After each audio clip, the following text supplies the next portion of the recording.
Finish up for today. All right.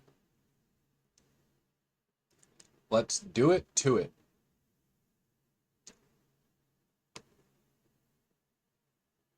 Just opening this back up on my phone. Bam. Okay. And the sound. Totally fine. Okay. Let's take a look at this link. Set up? Okay. Let's take a look. Exorcism docs building configlet lint. All right. The primary use of configlet is linting. Okay, so that's what we're doing, baby. Checking if a track's configuration files are properly structured, both syntactically and semantically. Misconfigured tracks may not sync correctly, may look wrong on the website, or may present a suboptimal user experience. So configlet's guards play an important part in maintaining the integrity of Exorcism. Okay, cool, wonderful. So we tried using lint. Required files are present. Okay. Not doing any concept exercises. That's outside the scope of what I'm trying to accomplish for this time.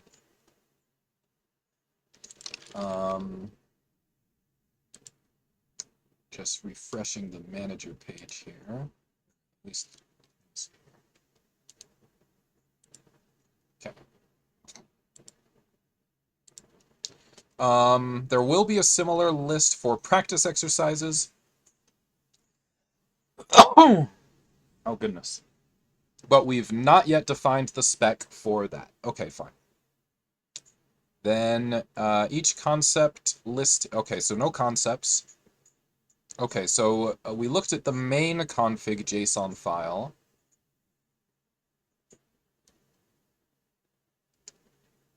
Oh, man. Okay. Hold on.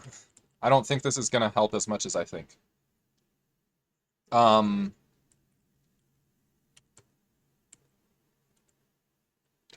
on. Well, let's just search. So, files example.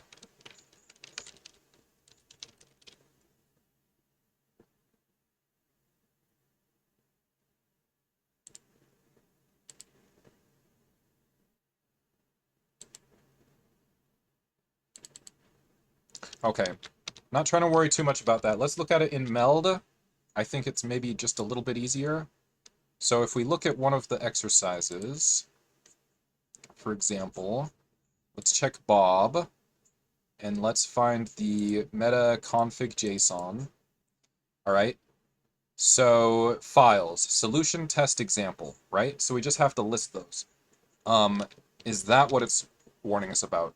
Solution test example, right? So what's the best way to fill them all in at once? Because there's a whole bunch of them, right? We don't want to go manually through 70 plus.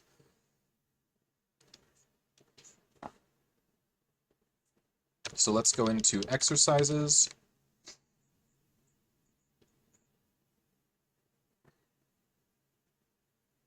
I think the simplest way is probably going to be to actually use Elvish because it's got a very good JSON support, right? So let's go into practice. I mean, yeah, I think Elvish will take care of it very easily. Let's find out. So, if I'm in here and I go into Elvish, so here I am, exercises practice. Now if I echo */ meta config.json. So it shows all the files. So we can loop through all of those.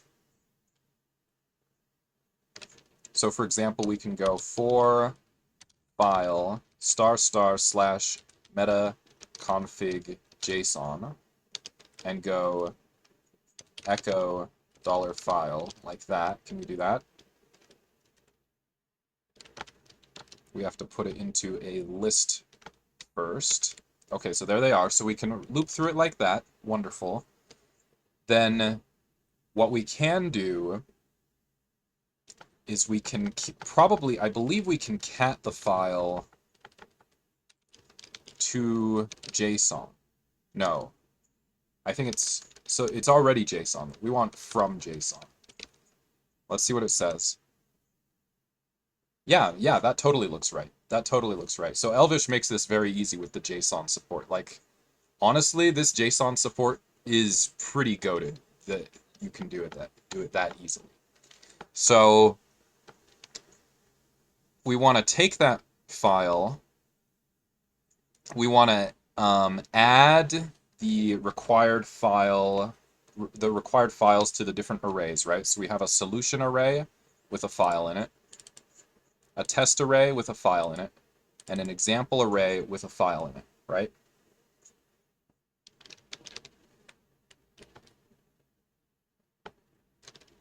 So if we were to say, oops. So let's say var, I'm just going to call it J for now, is cat file from JSON, okay. Now can I hit return here? Is that, oh shoot. Okay, let's try for file ** meta config JSON, enter, var j equals cat file from JSON. Okay. Now we want to set a key on j. So we want to say set $j sub, and so it's going to be solution. And then we want to say equals, and now we're going to put an array that has the file that we want in it. All right, so let's see. So we need to get that file name. So let's just look at that file name real quick.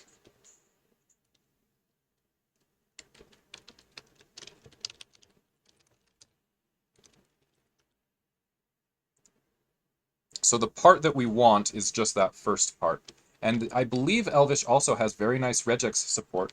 And it should, right? It's implemented in Go, so it can use Go's regex support, which, of course, is wonderful. So let's try. But I haven't used regex yet in Elvish, so let's look this up. It's going to be under regular expression utilities.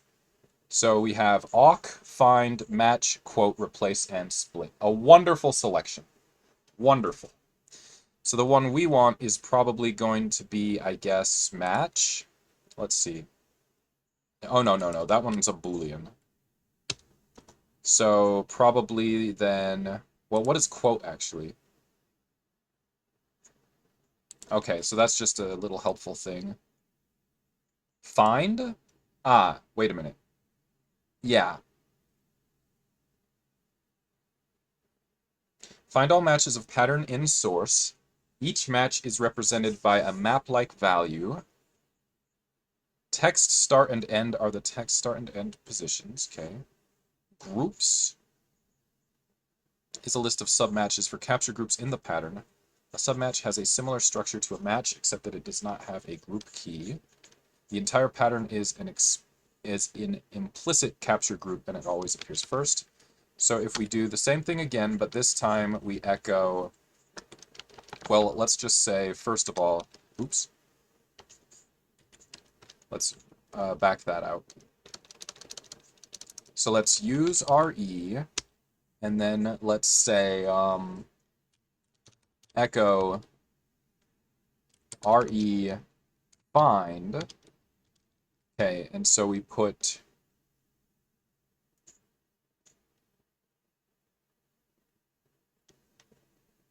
the pattern and the source, right? So we're going to find from the start anything that's not a slash, and that's going to be in file.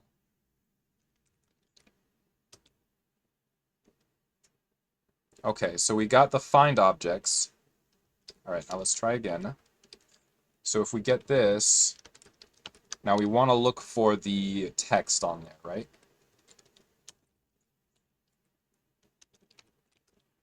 Ah, yes, that's perfect. Okay, so let's back that out. All right, then we can totally set this var j as well.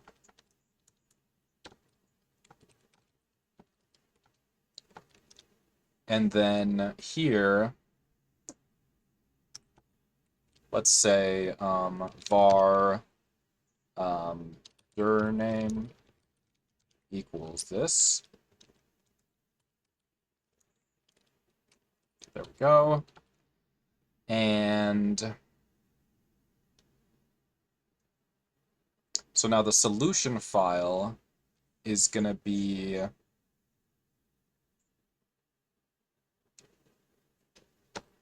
okay, let me comment this out again because I'm not ready yet. Getting there though. So let's echo ** slash $dir name slash the solution, which is gonna be just the dir name.elv, right? Let's see if how that looks.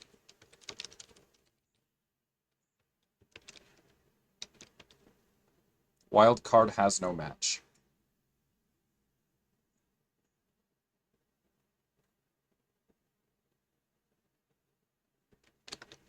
Back that out. So I think what we do is we stick them together like this.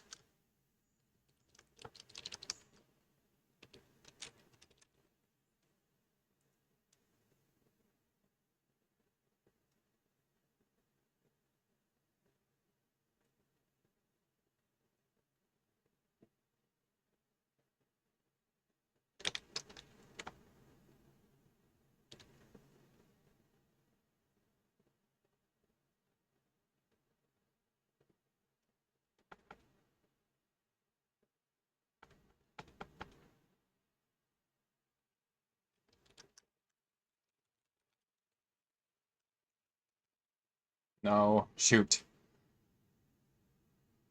Let's see if there's a hint on globbing.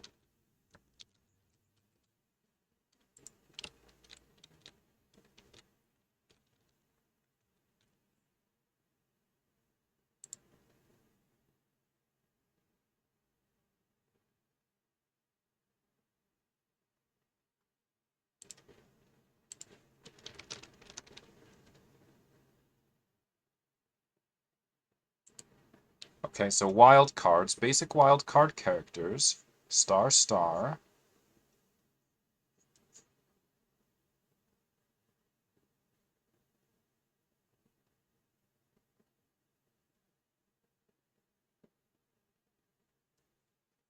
Let's see.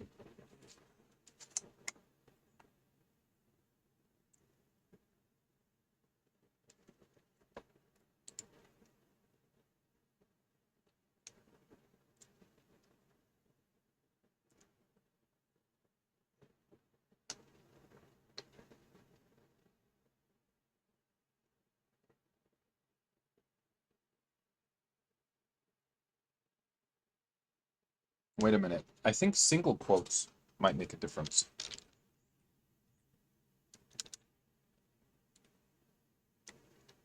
So we don't want that. What if it's single quotes instead?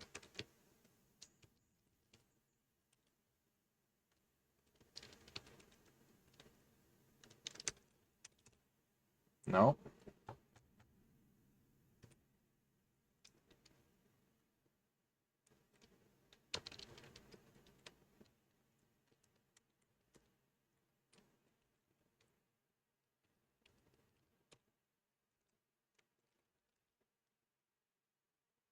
Wildcard has no match.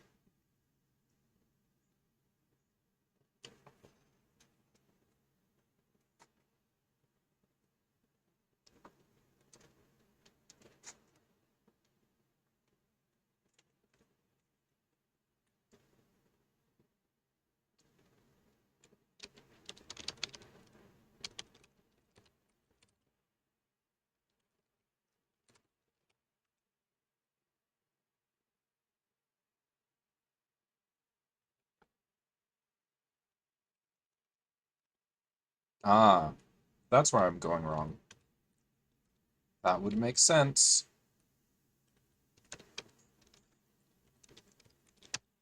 Okay. Yeah, so those are the files, right?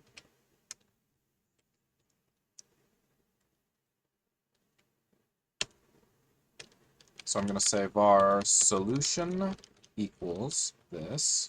Whoops. Okay, then the other one is test, which is pretty much the same thing, but there's just test in it. So let's see.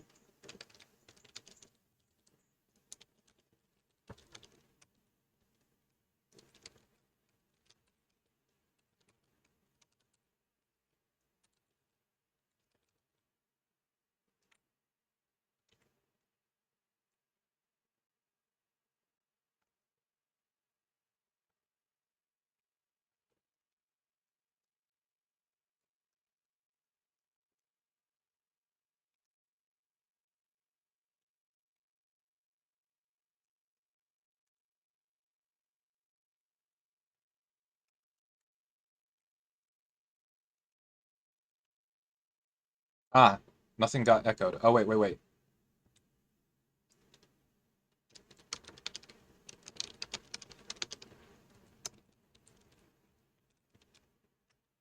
Hey, there they are. Oh, there's something weird in there. Ah, gotta get rid of that. Okay.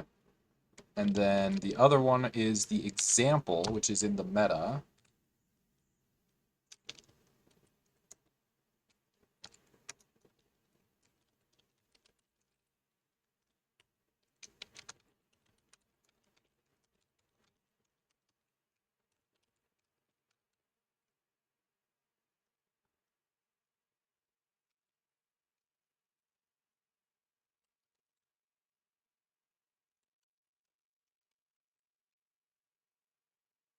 Right?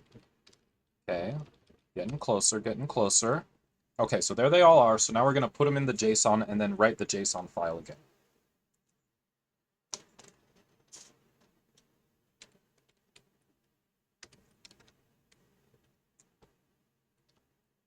So we don't need to do this.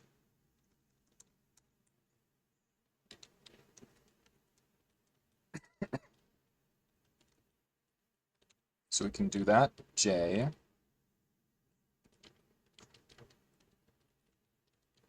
So we're going to say set $J solution equals $solution. Okay. Set $J test. Wait a minute. Oh, it's yeah, it's just test equals test. Set $J example equals example. Something is wrong. Interactive. L value must be valid literal names. Oh, yeah. These dollars don't belong. Okay. Good.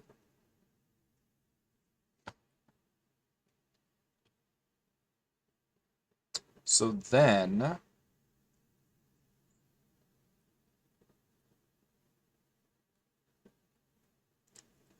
we are going to, I believe, put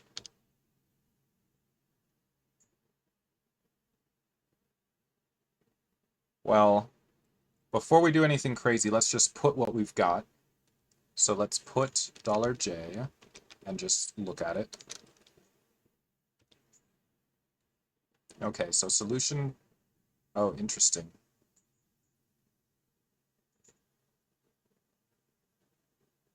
Doesn't quite look right, does it? Authors, contributors, files. Ah, it's supposed to be under files. Okay, so, okay, yeah, good. I'm glad I didn't F that up. So this should be under files.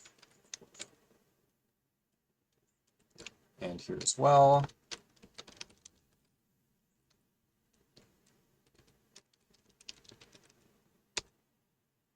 Okay, authors, blurb, files, example, /yacht, .meta, / That's not quite how they do it, is it?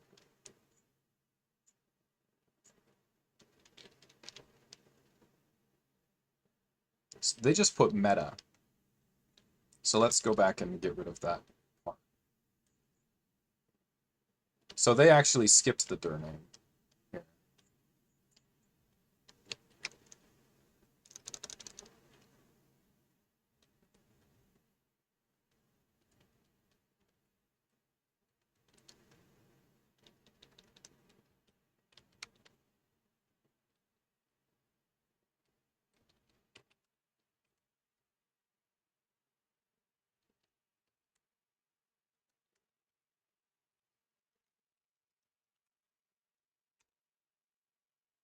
Okay, authors, blurb, files, example.meta.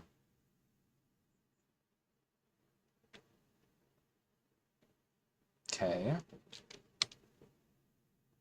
Solution, yacht elv. Seems right. Test, yacht test elv. Yeah. I guess I'm gonna put myself as author while I'm in there.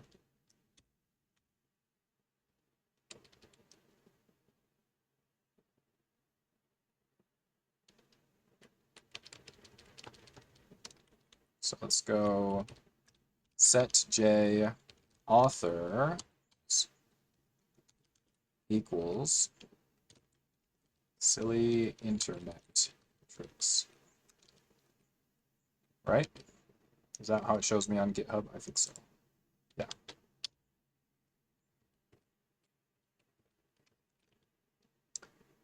Okay. Blurb.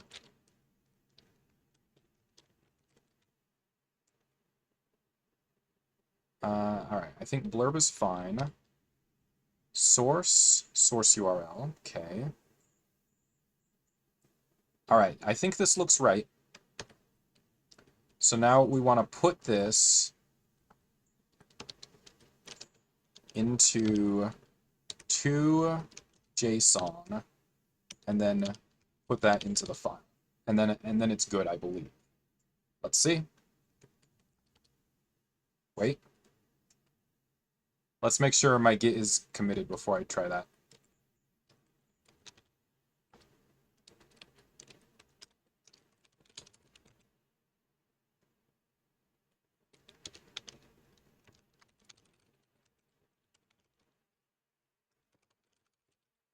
Okay, let's add.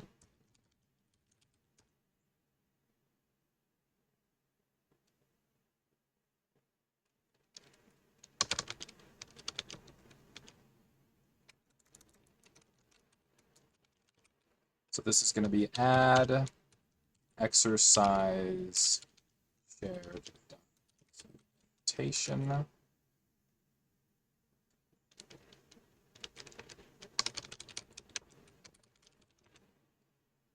Cool.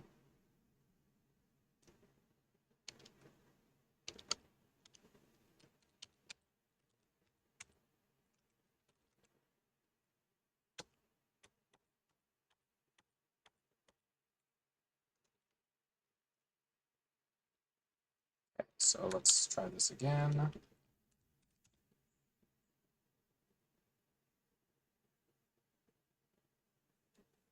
All right, this looks good.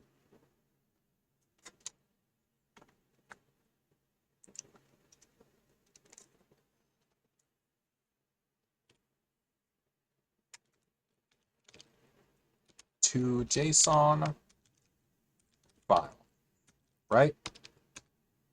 And now let's run the lint again. Here, let me close out here.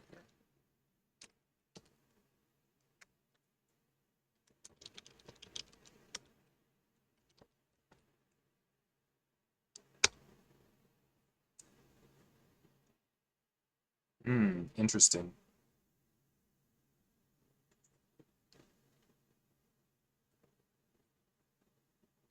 Okay.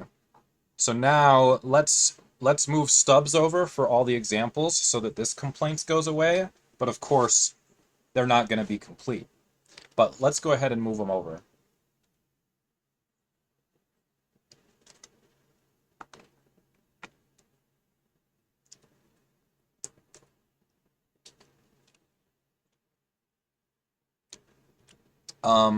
I think I want to save what I ran there in case I want it again. I don't know if I would, but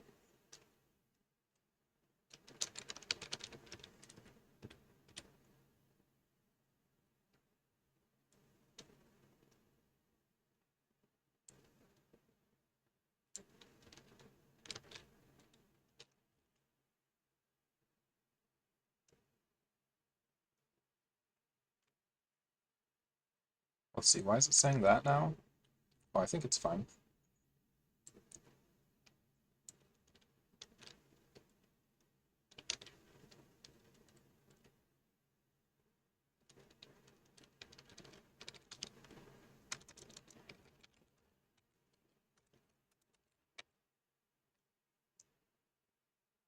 So this is the update config JSON ELV.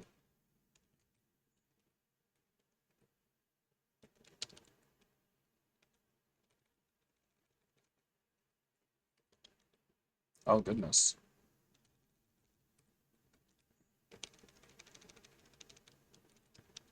There we go. Oh, I guess I can go a little bit in.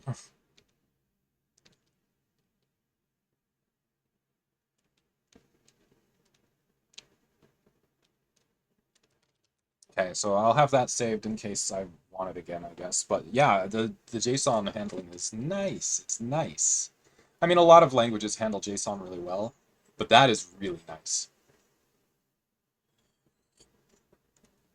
All right, so I think that's just as nice as JavaScript. JavaScript is usually my preference for JSON, but I think that is actually just as nice for JSON as JavaScript is. Anyway, I mean, using something in Java like JSON is super, super nice too, but I mean, it's close to JavaScript, but this is the equal of JavaScript, I think. All right. Anywho, I have to remind myself what I was needing to do. It was moving over all those example files. So all the stubs need to be copied to the example files.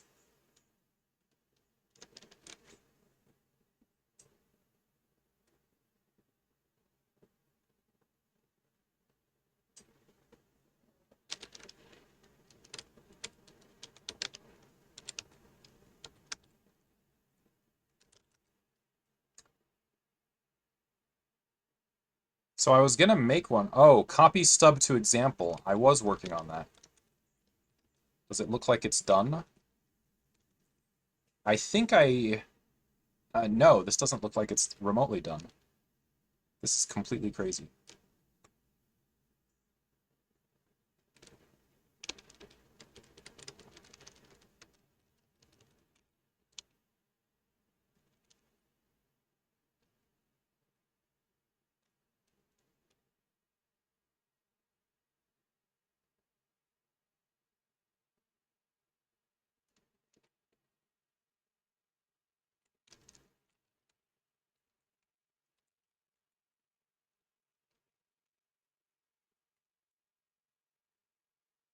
So we don't want that.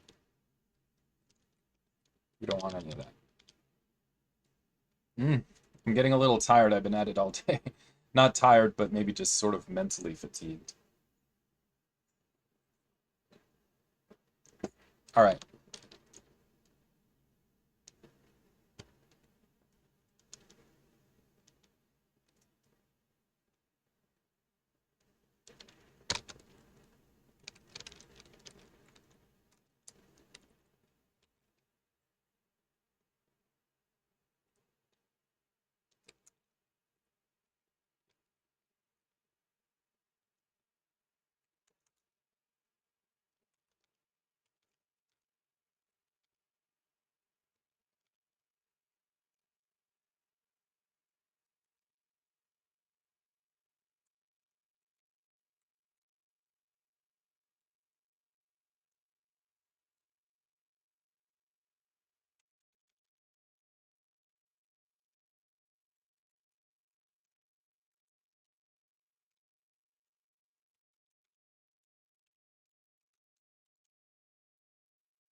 That's not right.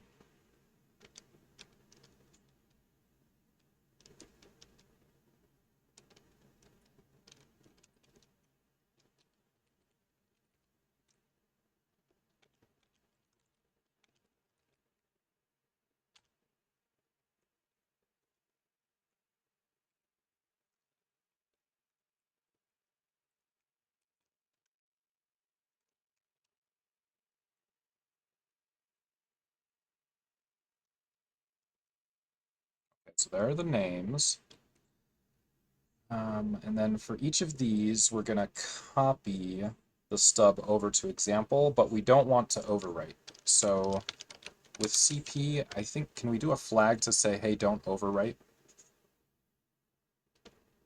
I thought so.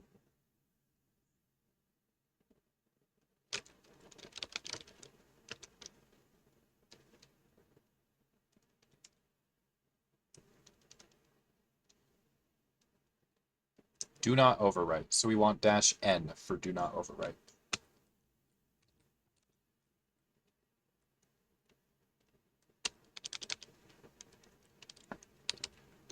So we're going to CP -n, no clobber, and we're going to say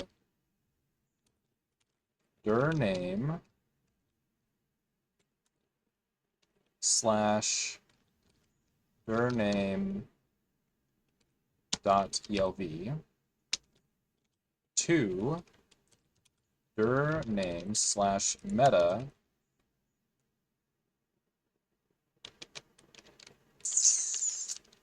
example elv, right? Yeah, I think so. Okay.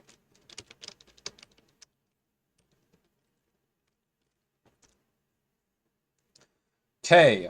The lint command is under development. To check your track using the latest linting rules, please regularly update configlet and rerun this command.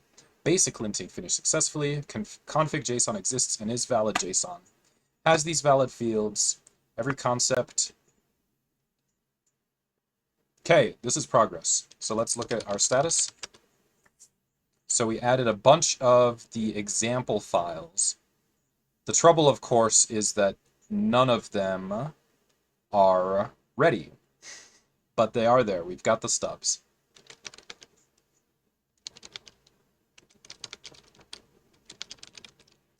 Update the exercise config JSON files and add stubs for each sample solution.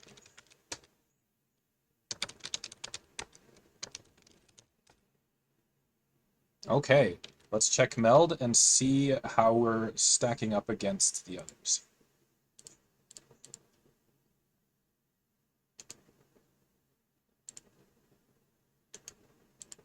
Okay, so here's Elvish. I don't have appends or GitHub, and I don't want to worry about those still. I don't have Git attributes, but neither does Tinkle. Leechy ignore. Not sure. What is that file?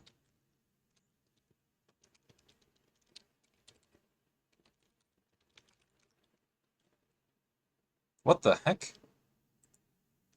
Huh, okay.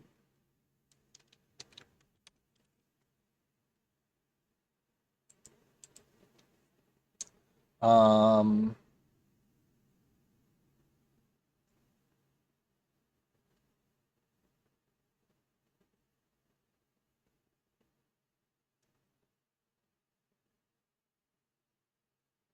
okay, so in bin, looks to me like I've got everything. Probably. I've got the run tests sh. I think that's good enough. Concepts, I've got it empty. Wasm has it empty. Tinkle doesn't even have it. Docs. I don't have a config JSON for the docs. What do they have in there? I'm not going to worry about it.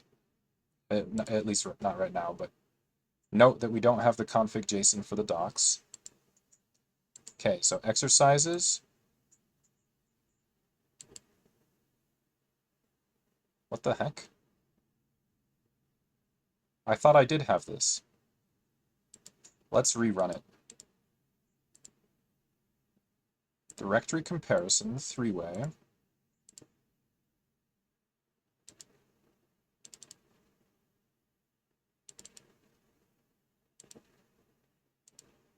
Actually, I'm going to put mine in the center.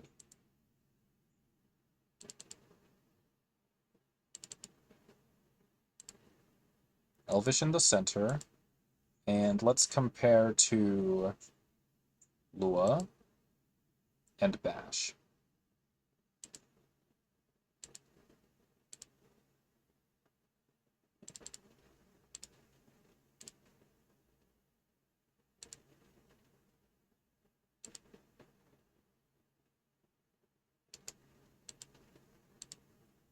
Okay. So, what was I concerned about? I thought it wasn't showing the shared. Okay, so there's my shared. Good. All right. Concept, I shouldn't have anything. No worries. Lua has some concepts, and that's fun. But I'm not going to worry about it. Okay, so practice. So Lua has a ton, as it should, but I don't need as many as Lua. So I've got a bunch of files here that are kind of intended to help me, but it's a bit of a mess, right? It's not really organized. I'm going to leave them for now, but it's something to perhaps keep in mind for later.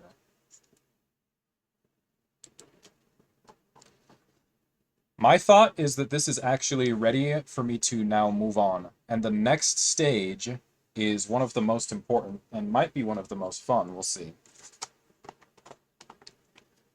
So, okay, I'm going to sit here and try to mentally and verbally outline what the next steps are. So, in order to share this exorcism track with the world, I think the best approach will be to try to kind of deploy or publish my own instance of the exorcism website, which has just that track. All the other tracks will not be on there, but just my track. I'm not sure if that's even going to be possible. So the next step is basically to look into it. So we're going to start here, and I'm going to go into repos and find the website repo. Okay, so here's the codebase for Exorcism's website. Not too worried about icons at the moment or copy. Not too worried about docs. I don't know about this V2 website, that hasn't been updated. This is the one. V3 website, WIP, that one hasn't been updated in even longer. So basically, I think it's just this one. Community contributions paused. All right, so here it is. So here's the website. And I mean, do you think they've got any information about, hey, here's how you host your own instance of Exorcism? I have no idea. It probably doesn't matter. So this repo is an internal repo. The source code is public, but we do not accept pull requests. We do not support the app being run locally, and we do not encourage people to fork or reuse this repository. So that's, I mean, it's a pretty big point against the plan, but let's see. So this is the website component of Exorcism. It is Ruby on Rails app backed by various other services. These are instructions to get things working locally. Okay. So they do not support the app being run locally, but there are instructions here. So technically, if we just follow these, I'm guessing we'll get something pretty good going on. Let's read the whole thing. While you are welcome to try and follow these instructions and set up this repo on your local machine, we provide no guarantee of things working on your specific local setup. Prerequisites. You need the following installed. Ruby 3.3.0. I was looking, I think my Ruby version is quite different. Let's take a look. 2.7.4. Why is it 2.7.4? That's crazy, isn't it?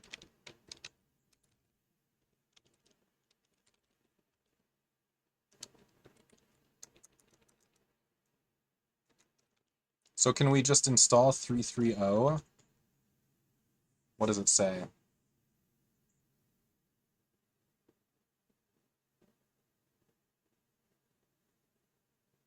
Okay, I think it's trying. I think this is the right move. I would just took a guess. It seemed right, and it seems right so far. It does seem a little slow though.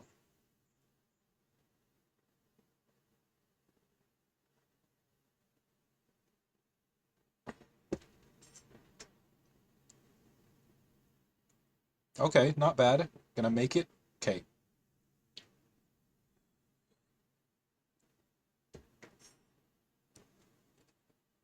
I'm digging it.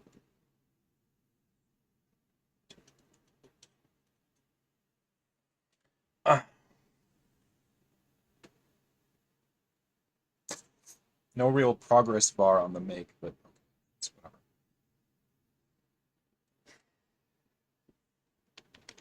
So Ruby 330, right? And the nice thing is using this RBENV utility, you can always choose exactly the Ruby version that is needed, right? So that's what we're doing. Then we need MySQL, MongoDB, Redis, Anycable Go, and Docker. Interesting. I don't know what this one is.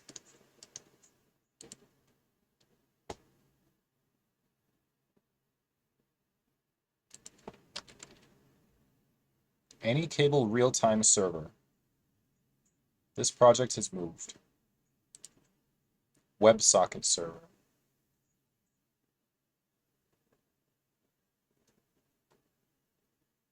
2.1K stars, right? I don't know. It seems like it must be pretty good.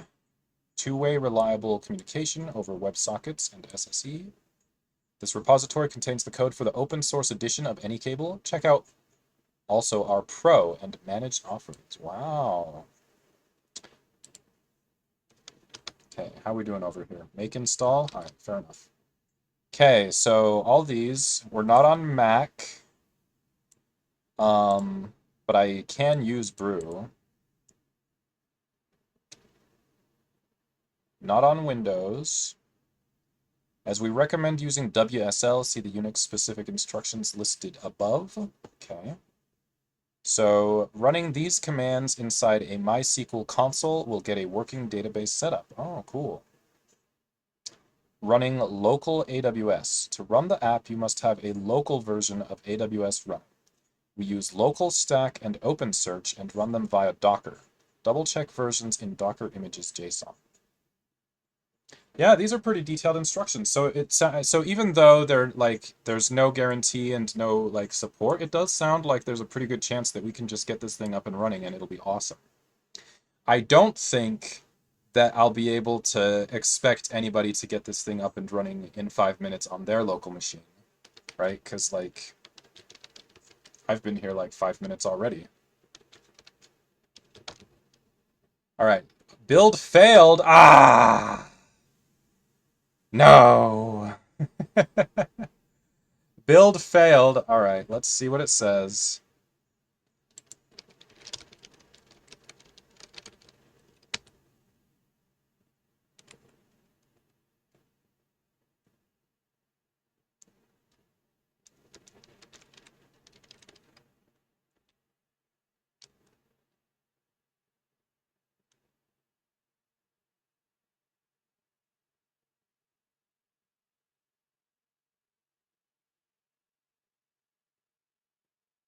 Where do you think it failed at?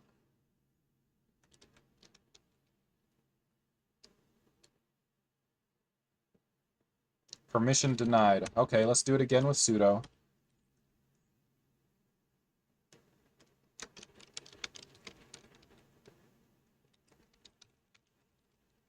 Hopefully, it will be able to pick up where it left off. Let's find out.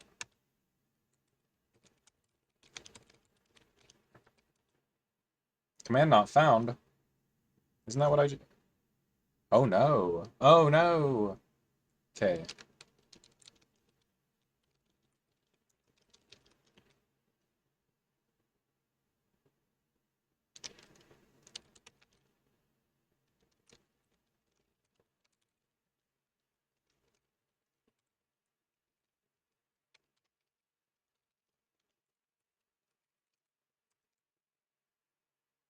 Ruby Bill. Oh no. Oh no. Oh no. It's failing me. We can so if Ruby is installed through Brew, we can probably search Ruby and find it in there, I think. Right? So we can do Ruby at 3.3. So let's give it a shot.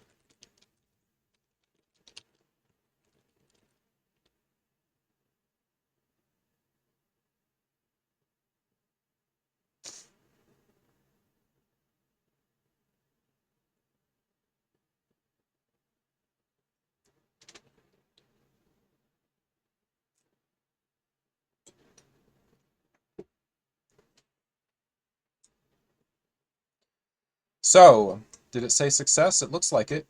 Ruby 3.3 is keg only, not symlinked. Okay.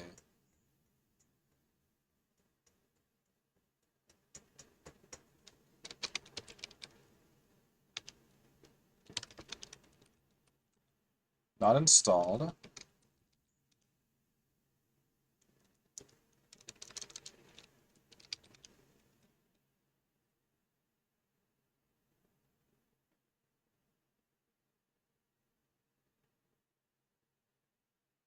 Huh.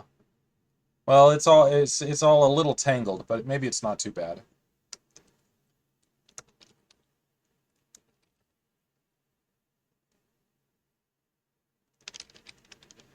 274. Shoot.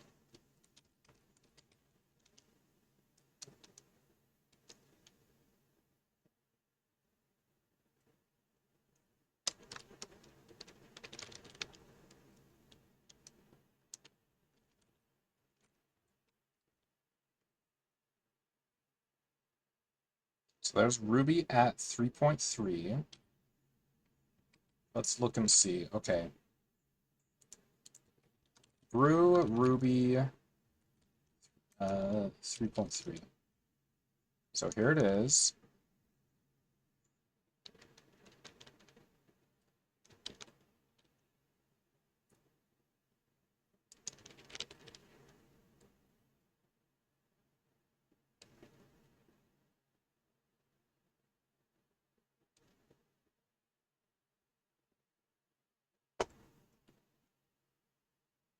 Huh.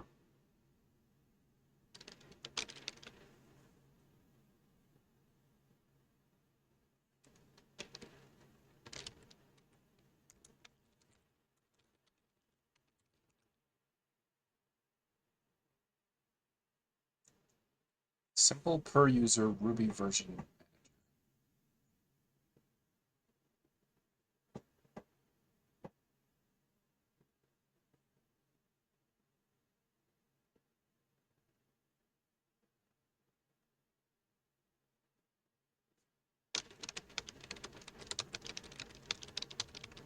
I think so. Is this where I got it from?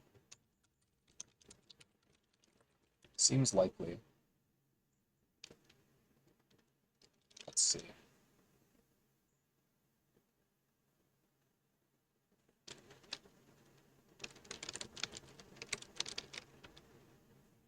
So let's try brew rm, or what is it? Brew uninstall,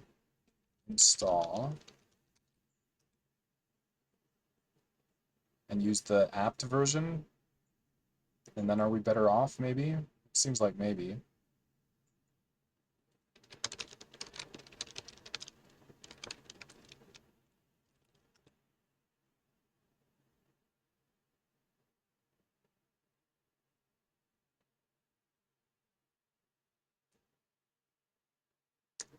So then if we go, okay, so good. It took it out of the darn brew. So now if we go rbenv,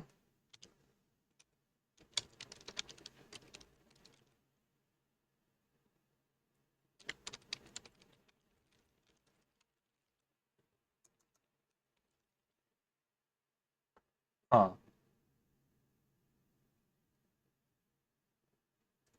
Well, it's a pretty big list, I guess. But there are none starting with 3. What the heck is going on?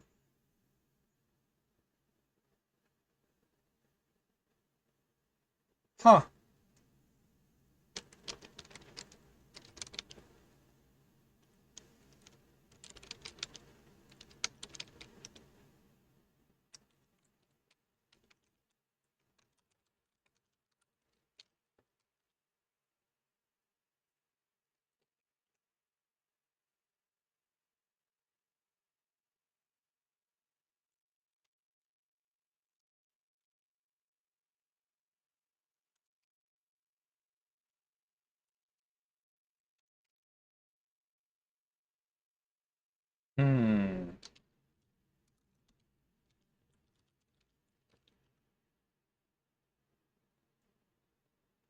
goodness, that's a lot.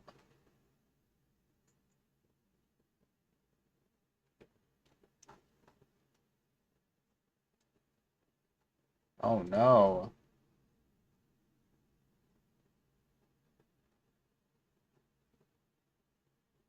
Spending way too much time on this part.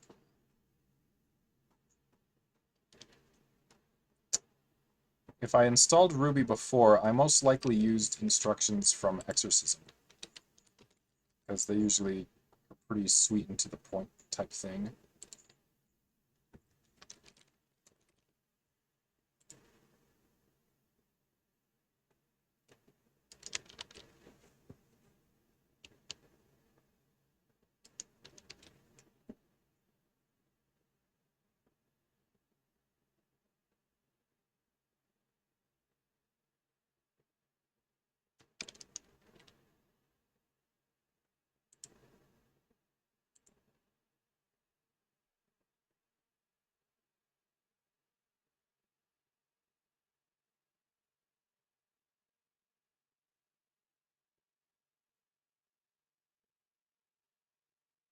Okay.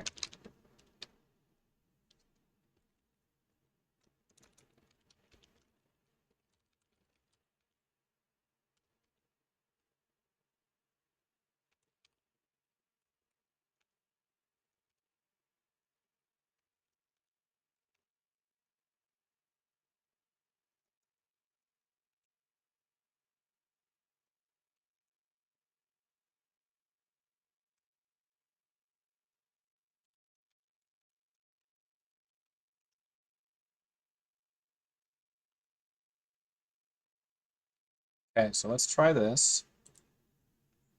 I don't know, I'm nervous. Okay, cool. So now we should be able to Ruby install 3.3.0, right?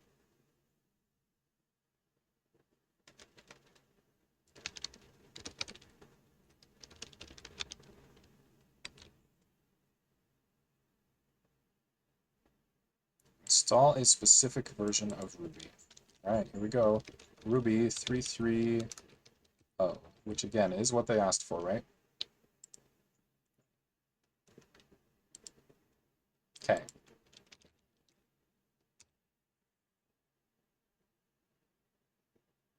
I think it's working, maybe. I have somewhat higher hopes this time. Well, I actually, no, I had high hopes at the start.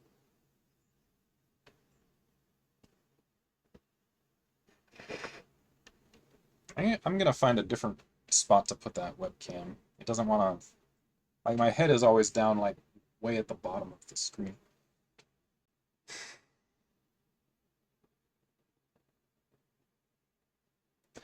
This is totally gonna work, right? It's gotta.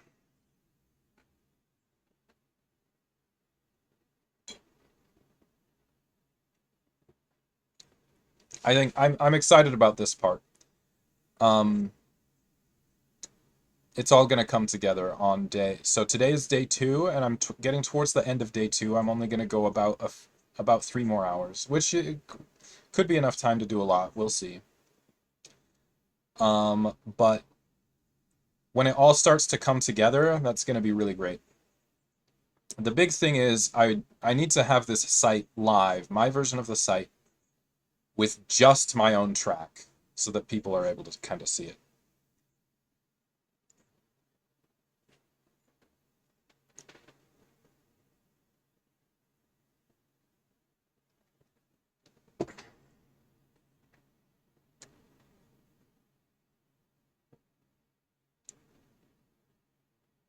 Installing Ruby 3.3.0. Gotta do it, baby.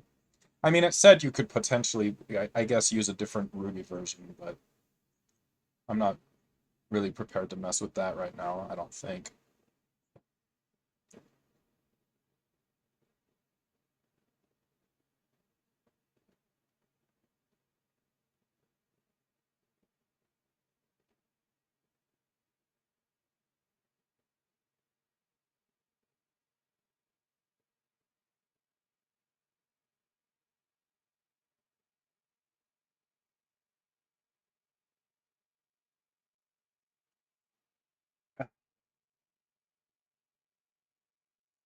Oh, man.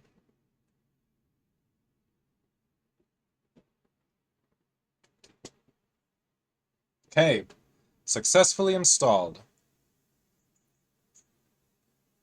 Amazing. All right, so let's see if we can see the version. Nope.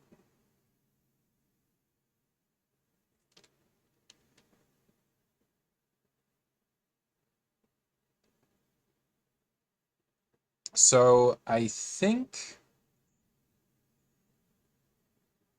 I want to add that to the path, right? RBENV, command not found RBENV. So this thing using Ruby install with RBENV.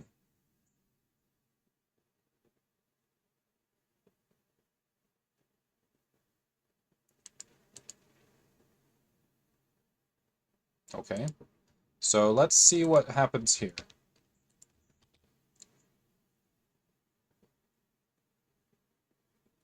Yeah, let's see.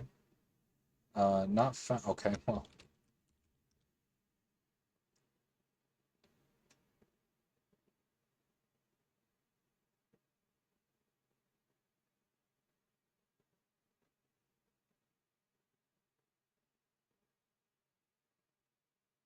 Yeah, now I'm not too sure what to expect.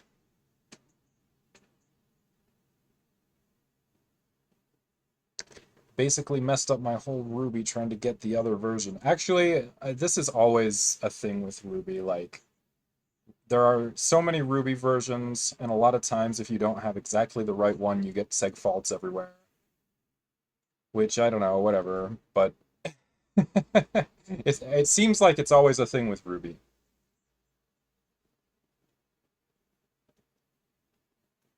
Compiling failed. Darn.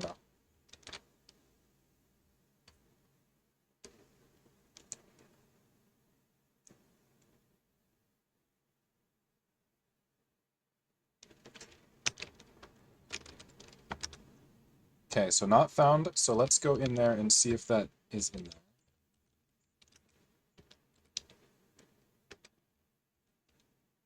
Okay, so we're not going to be able to do this.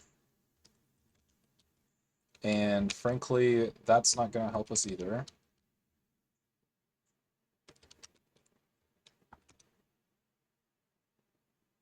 Okay. Okay, still looking for RBENV. So let's maybe just remove that.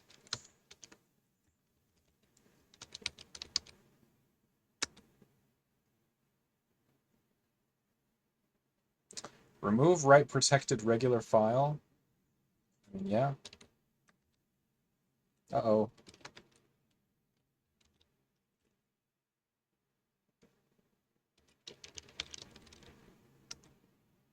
Oh my gosh, so many. What the heck is happening?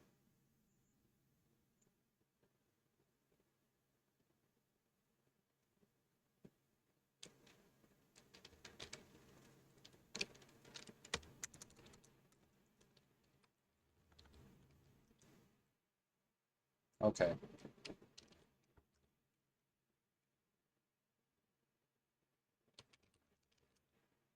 Okay, so not found Ruby. Good.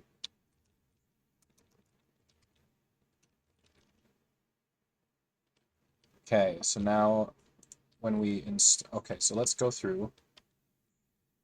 Anti-features does not require upgrading every time a new Ruby version comes out. Does not require recipes for each individual Ruby version or configuration. Does not support installing trunk head or nightly rolling releases. Does not support installing unsupported unmaintained versions of Ruby. Okay. So if we do this, it says, uh-oh. Okay. Stable Ruby versions. All right.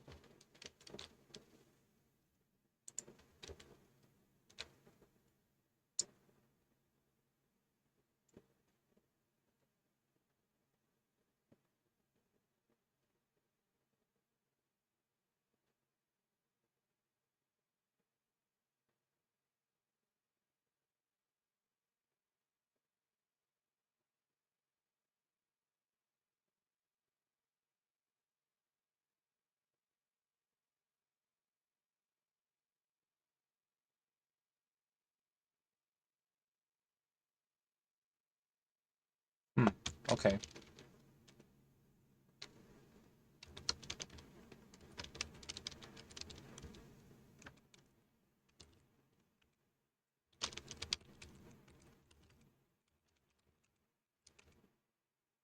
So there's Ruby right there, right? So should we add this to path?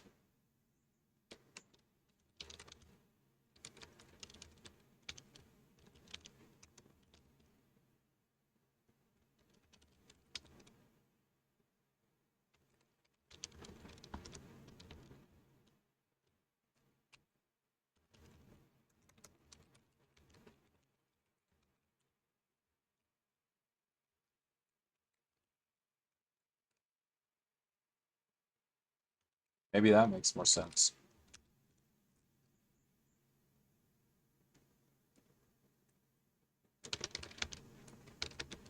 All right.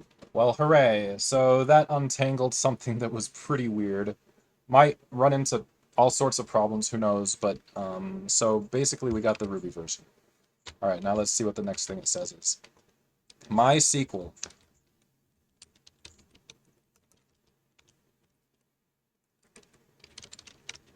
Okay. MongoDB. I don't think I have any such thing. So where do we want to get MongoDB from? Let's look at the suggested thing. Here, let's just go MongoDB. Get started. Cloud Atlas Register? That doesn't sound good.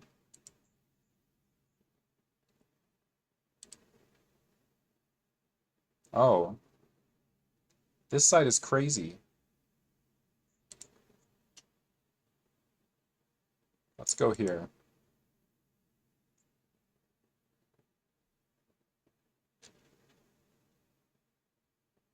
Yeah, let's try it using Homebrew. Let's see what it says.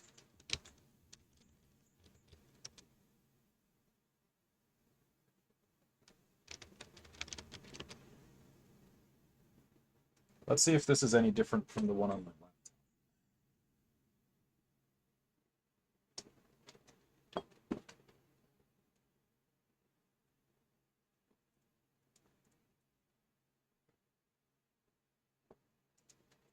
I think I changed them to the same. Brew update, upgrade, auto remove, outdated, cleanup. Okay.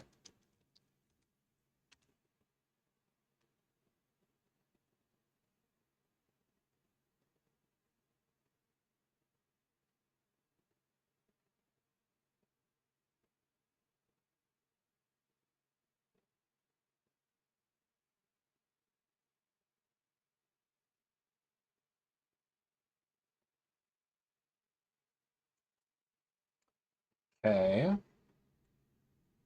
Yeah, I'll let that go, and then we'll look for the Mongo thing.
Okay.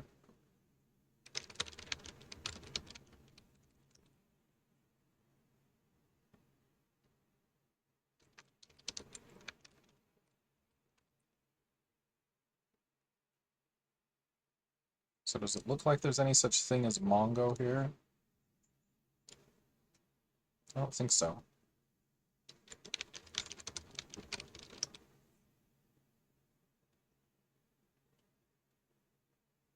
All right.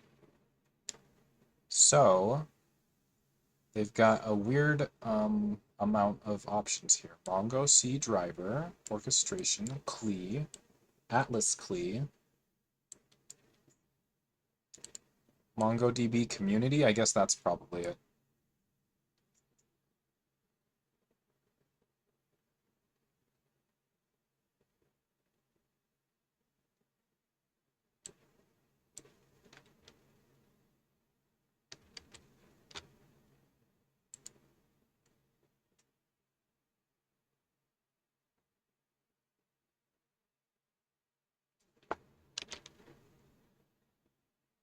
Mongo SH. Okay, let's start with Mongo SH.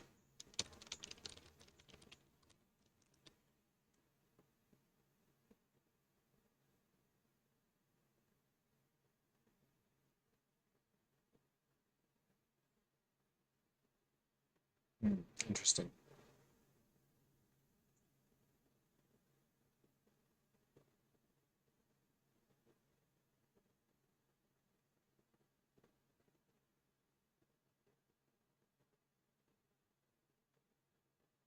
Okay.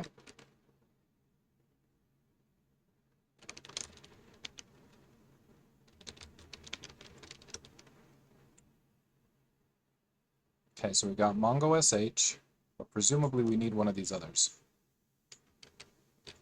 So it said tap MongoDB/brew.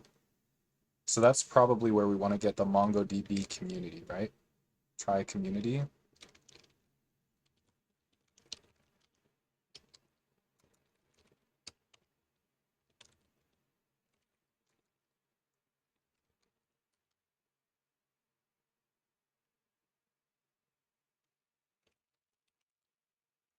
Yes, yeah, that's probably the idea.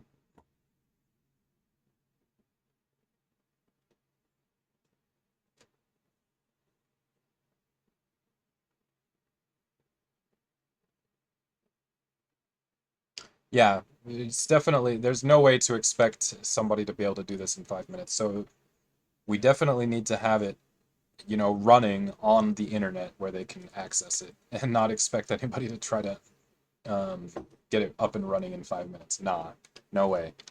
All right. Okay. So I think that covers MongoDB. Let's take a look at Redis.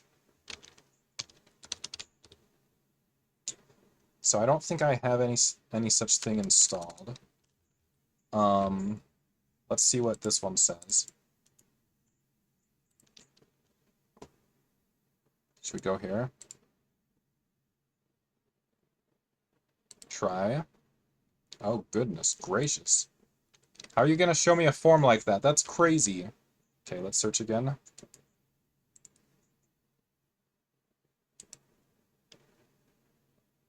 Nuts. All right, so what is getting started? So we could use Docker. We could use a homebrew. Oh, it's a cask. So we can't do it with a cask. Let's try the snap.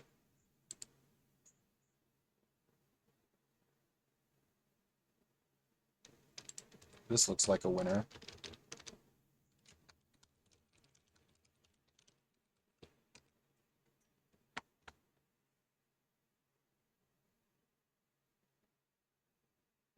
Okay. I think we're good there then. All right, next one. Any cable go. So this one provides a convenient link. So that's cool. And we'll just go right here. Yeah, that should be okay, I guess. Let's see what it says.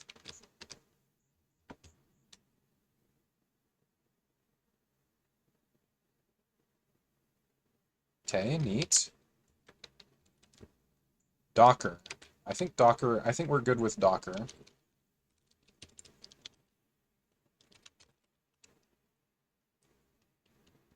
Let's see what information we might need.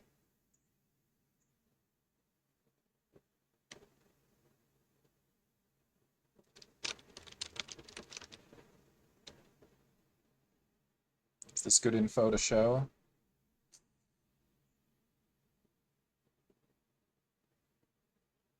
Yeah, this seems fine. Okay, let's go to the next. Okay, so let's... Honestly, I'm just curious to see what it'll say. Is that crazy when I'm supposed to be in the middle of being productive? Yes, of course it's crazy.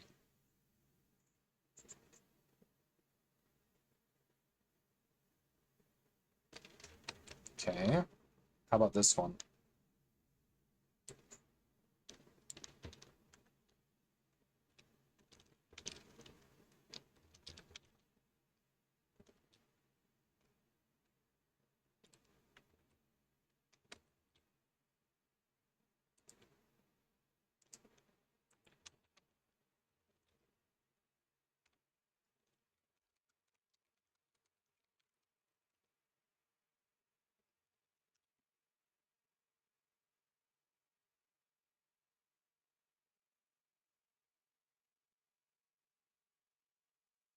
I hope it's not going to screw me up totally. Okay, so...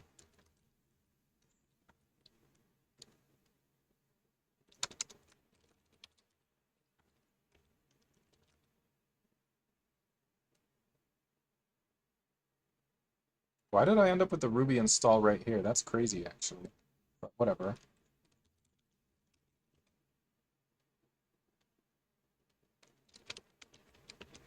Okay.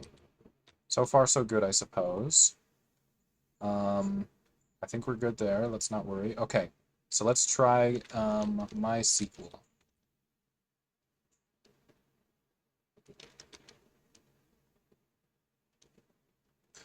Access denied. Okay, it's been a while since I tried opening this.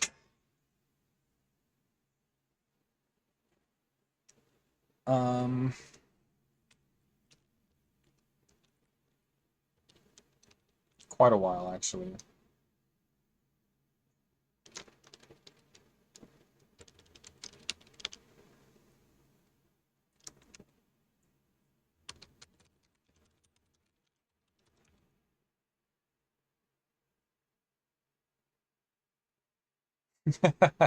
Okay, let's go through the process of setting up MySQL.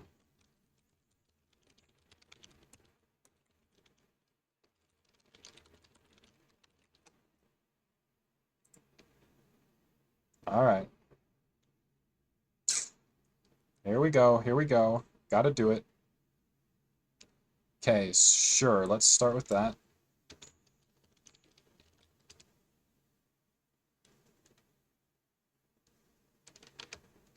Okay, let's do this.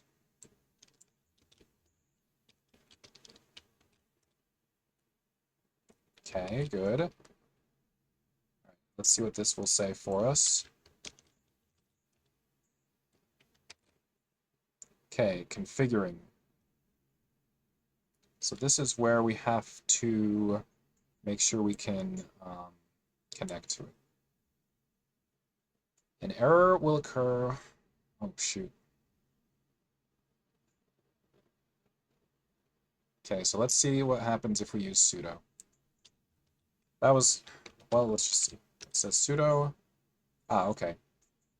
All right, so we'll just use sudo from now. Sure, it's fine. All right, let's see what it said to do here.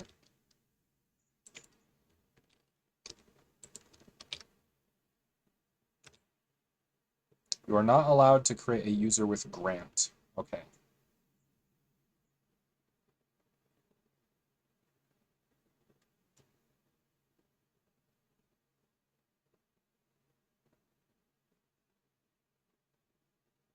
So I went create user exorcism at localhost identified by exorcism, but it said your password does not satisfy the current policy requirements. Okay, back to the DigitalOcean.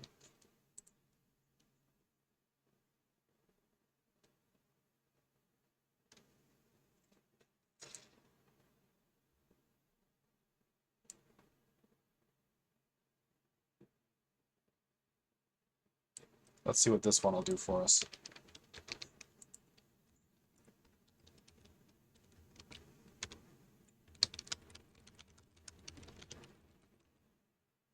Okay, so what if I don't remember the password? I apparently didn't use my same normal password. Or maybe I used something else. Okay, let's see what this will do for us.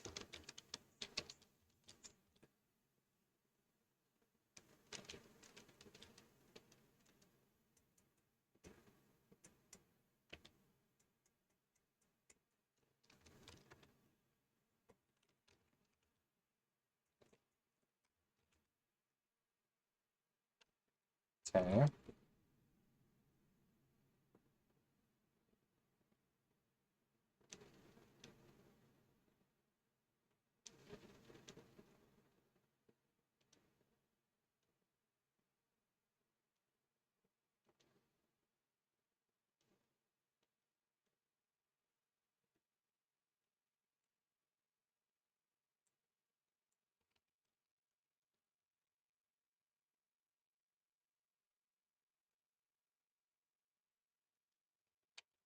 I don't think we're good yet, but let's just try this first one. Create user. Your password does not satisfy the current policy requirements.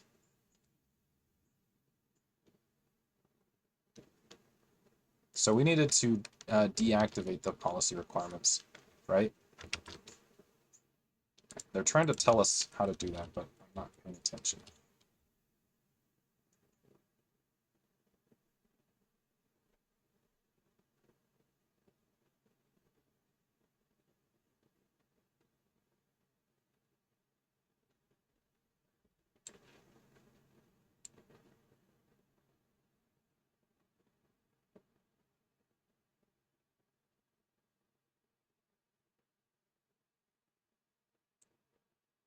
Okay. I didn't try running this yet.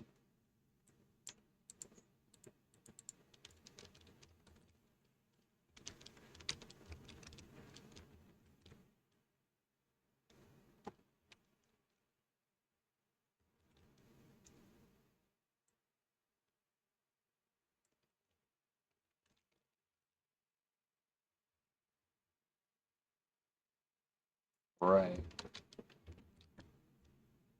Hmm.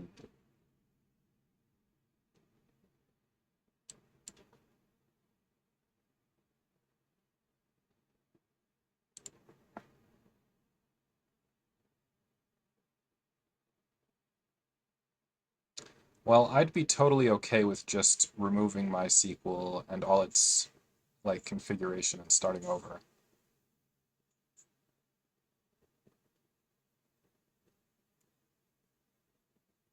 Ah, see? They knew it. They knew you'd be wanting to do it. And of course we'd be wanting to do it. Okay, here we go. Let's see. Oops.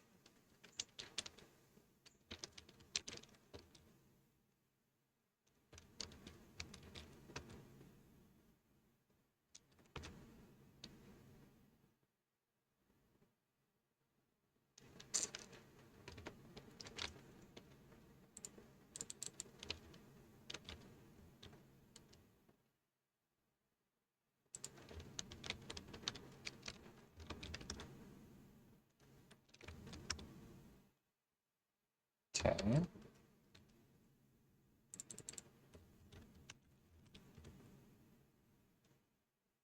Alright, so if we do the whole thing, I think we're good.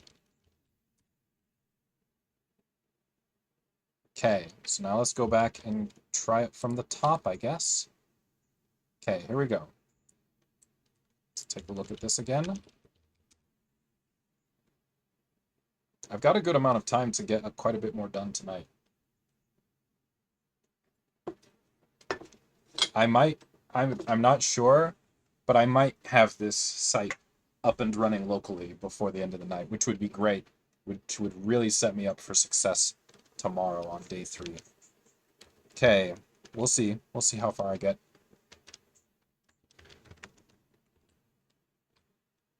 Okay, let's do this one.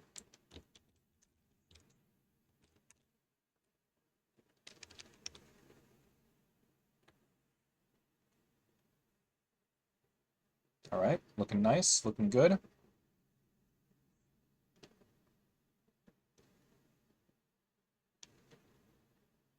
Okay. And let's give this one a shot. Okay. Now let's pay attention here, configuring.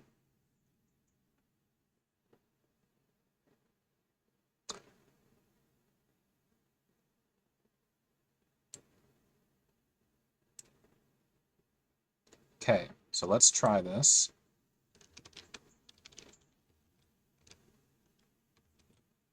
All right, let's see if this is any better now. It might be, I don't know.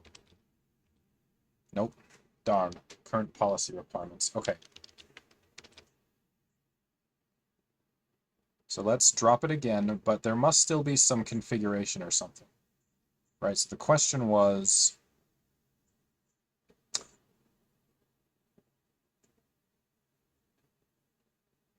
where was it actually? How can I completely uninstall?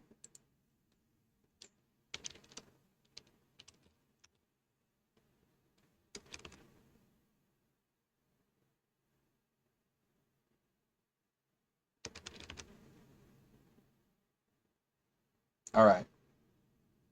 So where might there be like some configuration files or something still hanging around?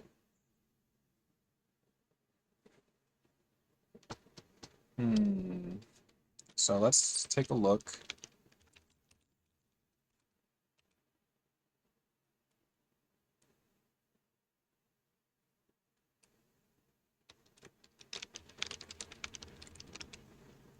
Okay.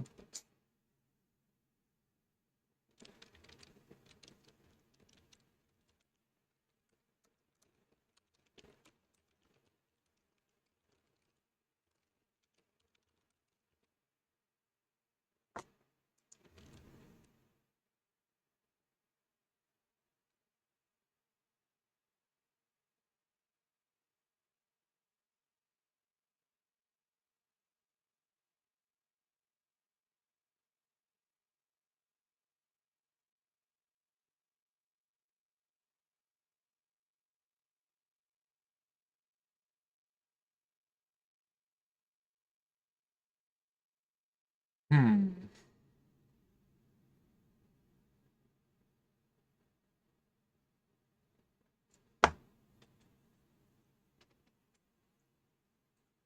All right, I gotta give it a little thought, maybe.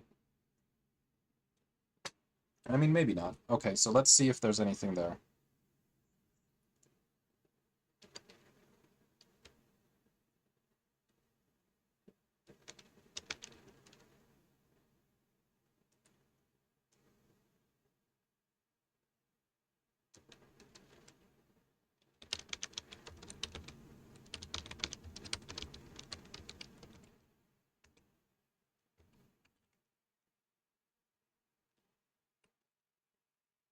Hmm.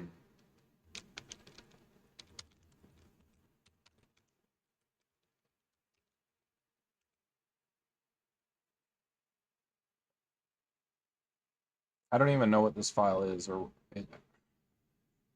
it may be relevant. That's why I'm looking for it, but I don't know if it would be.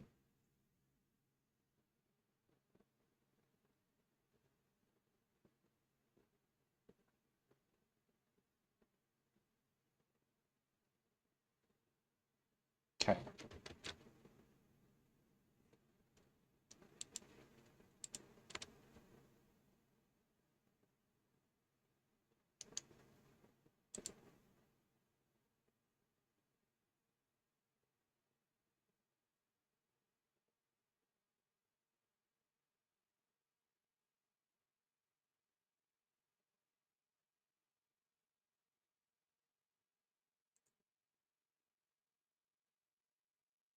All right.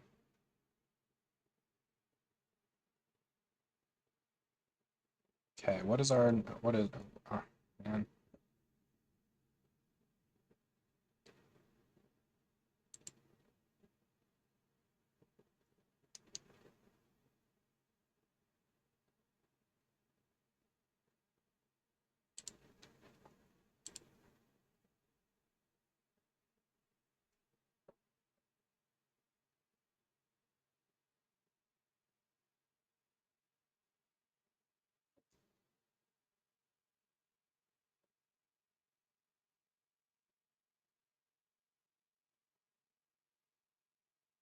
Should we try Maria as a replacement? Let's see.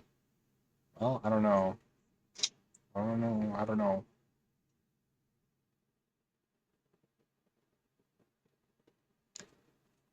I probably had notes. Did I have notes somewhere on how I was supposed to use my MySQL? I was using it, but it was well over a year ago. It wasn't even, it was about a year ago. It was well over a year ago, actually.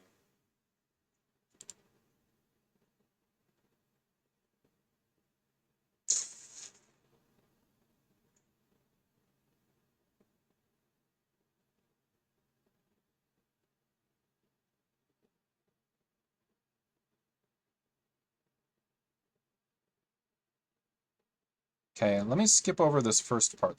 Okay, I'm gonna try it again.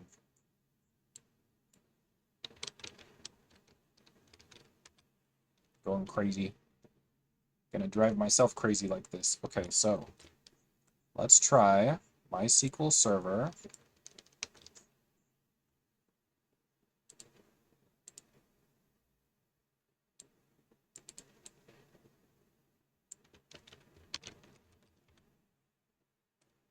I guess so.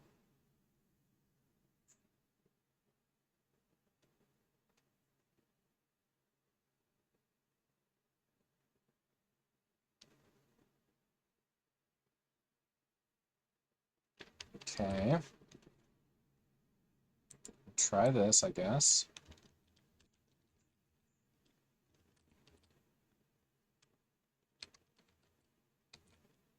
Okay, so let me skip over this maybe, and let's see what this says. Let's pay more attention this time.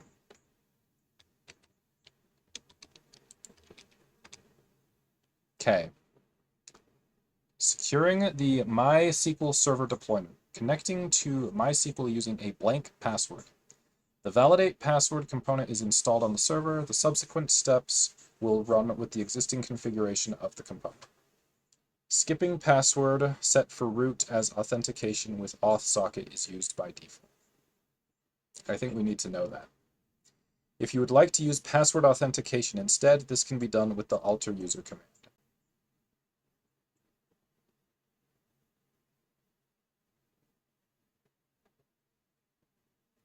By default, a MySQL installation has an anonymous user, allowing anyone to log into MySQL without having to have a user account created for them. So let's just leave it in there this time, maybe.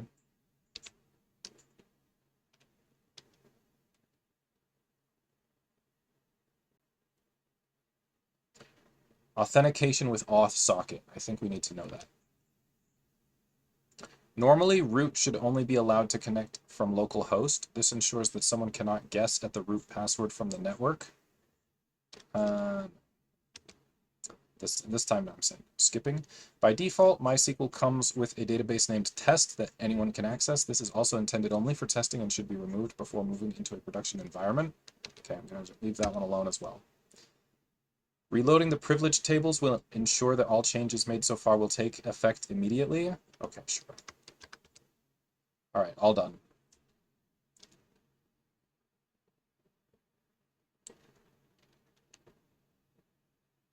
Oh, let's look at this link before we go anywhere else. Okay. Password option values.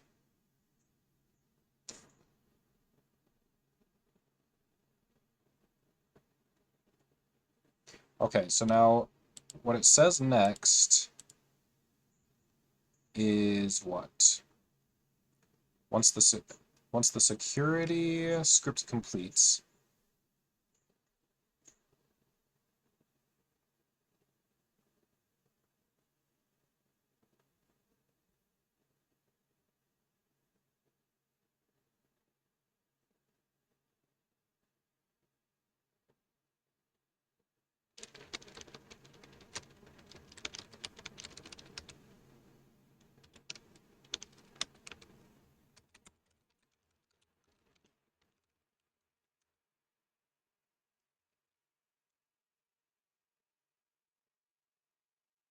yeah, I think I just chose some password and it was such a long time ago I haven't thought. I don't remember it.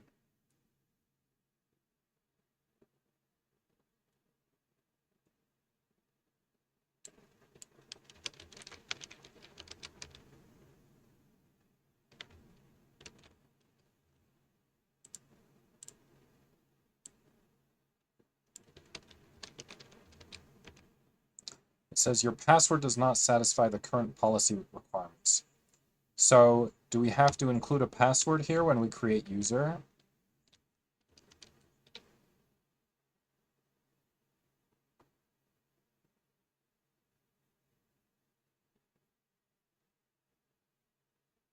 Hmm.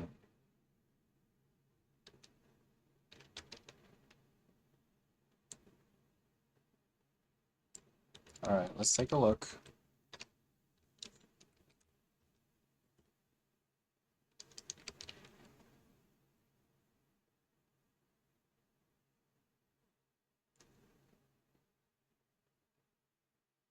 All right, let's see if this will show something.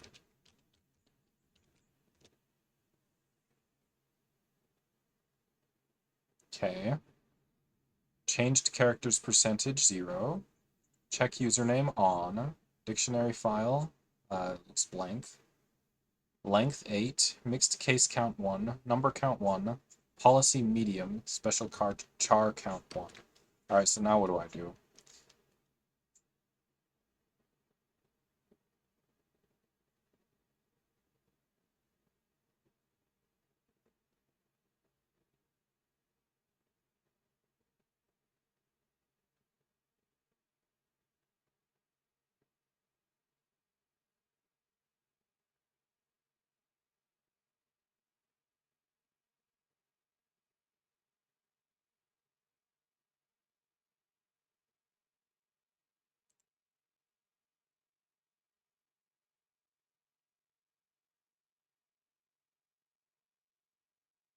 Hmm.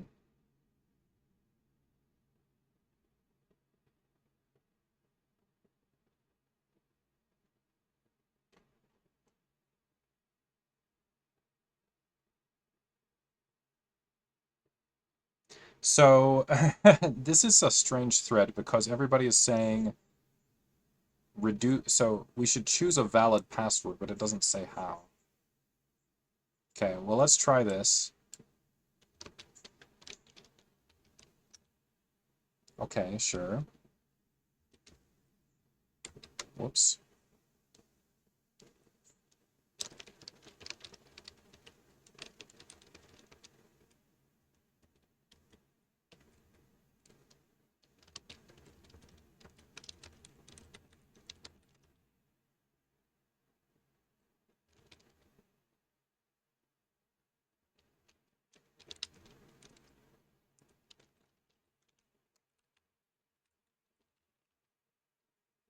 It's only 50. No.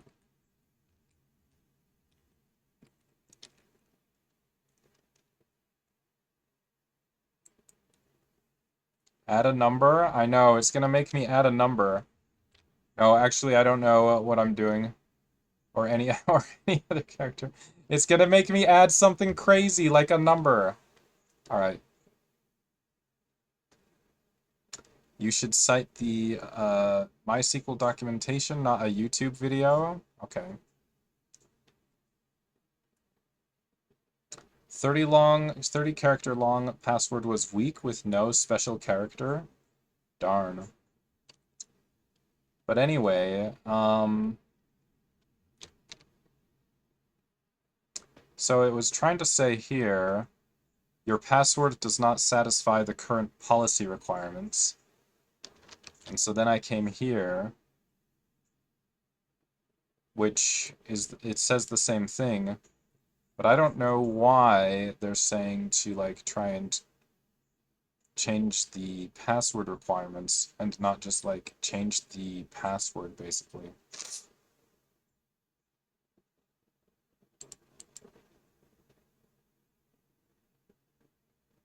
Yeah, so this, wait a minute. Unknown system variable validate password policy.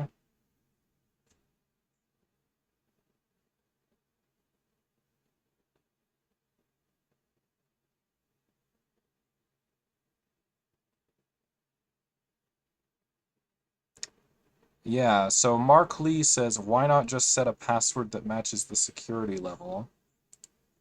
Well, the reason is nobody said how. Okay, let me see here.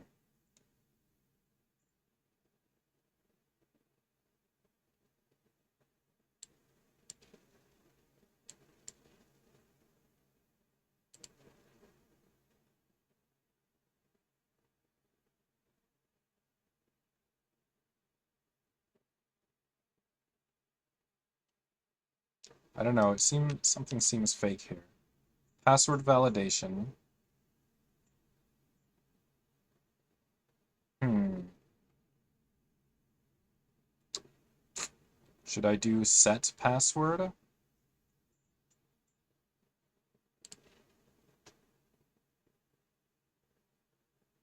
Yeah, it seems like maybe.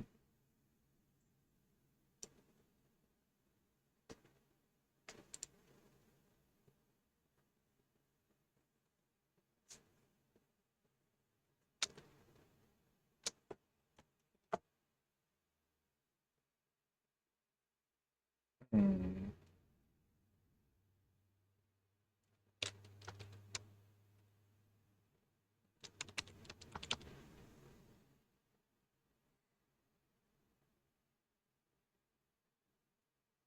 All right, let's see.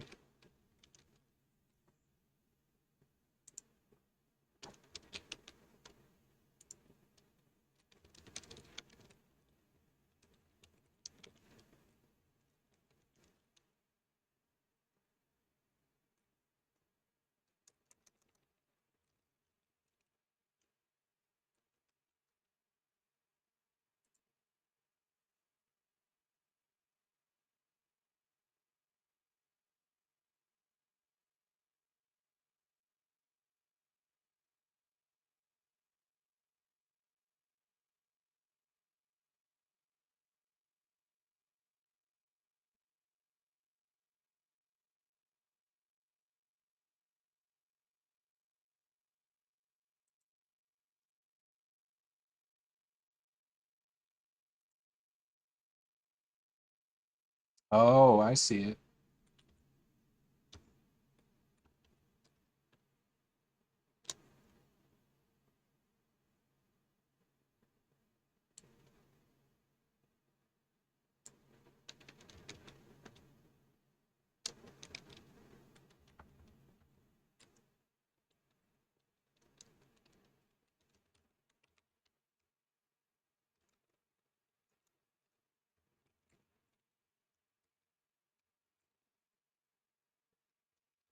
All right, I guess I have to write it down.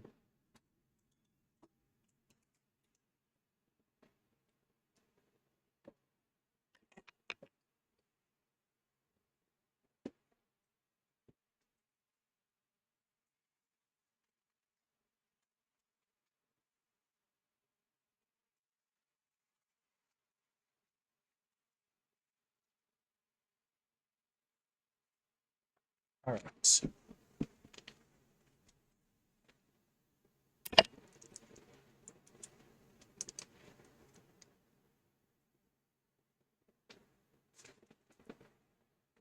Okay, I'll put username, password. I'll just write that down.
Okay,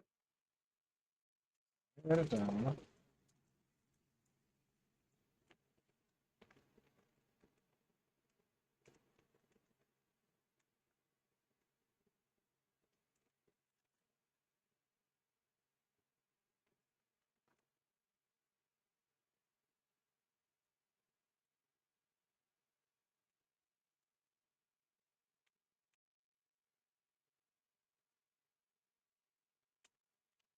Okay.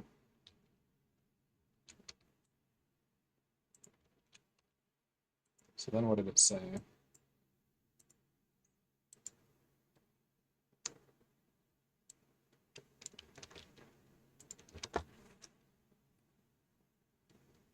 Nope.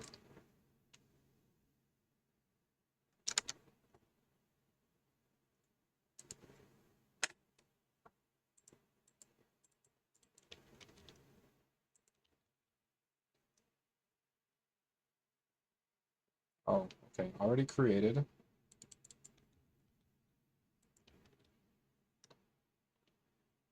All right, I guess.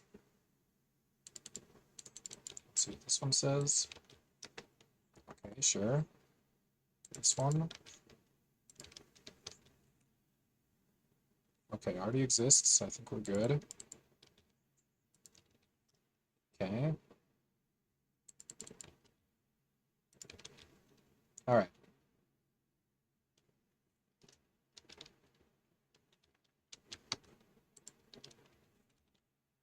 Okay.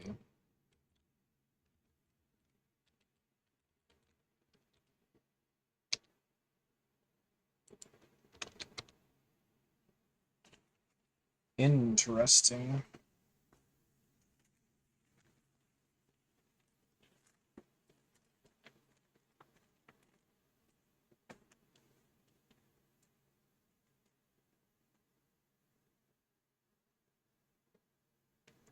All right, it's about to get dark. I'm gonna take a couple minutes and walk outside one last time, and then let's try and finish this up.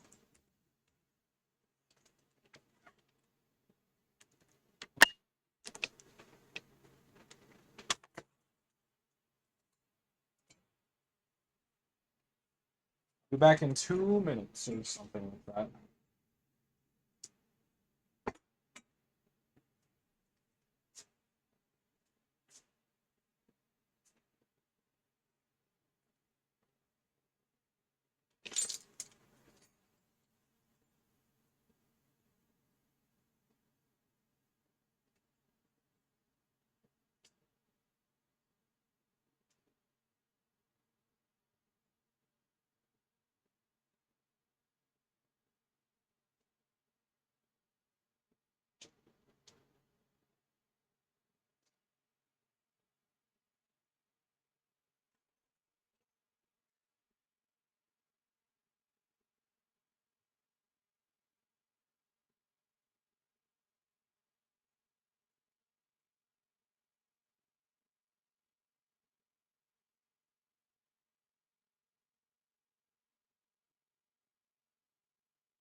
Let's finish up for the day. Okay.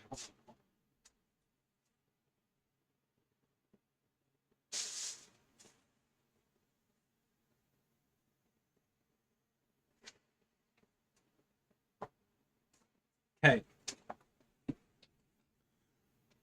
Back. All right. So let's go to where we're going to next. So we put this in. All right, so now we got to run the local AWS. Let's see how this part goes.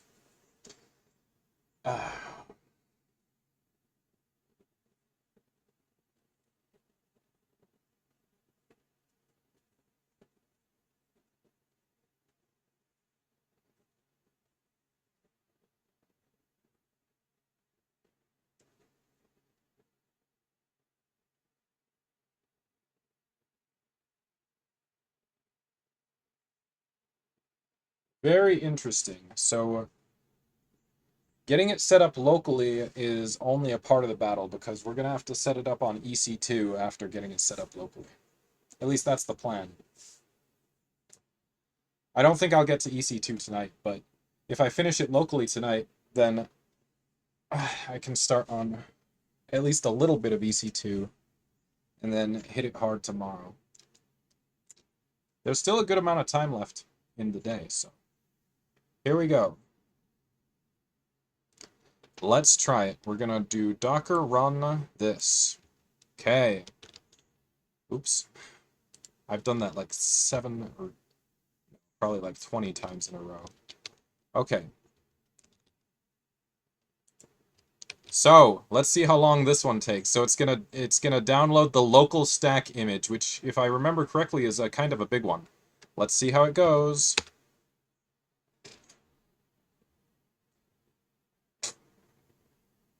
We'll see, we'll see. None of these look too bad so far.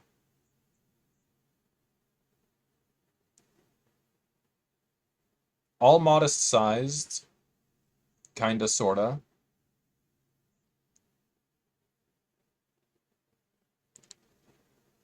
Yeah, not too bad. 123, kinda big, but not horrible. Almost there. Yeah, not too bad. The 123 is a little slow. That was the biggest one on the list, and even that's nothing too crazy.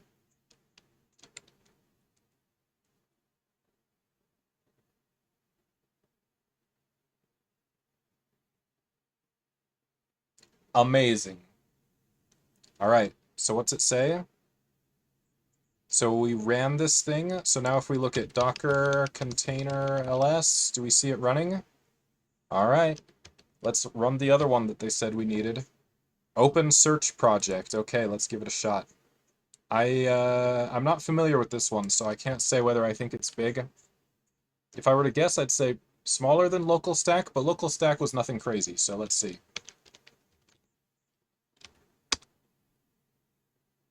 Yeah, this looks like nothing crazy at all. Oh, 800. Oh, I spoke too soon. 800 megabytes. That is rather crazy.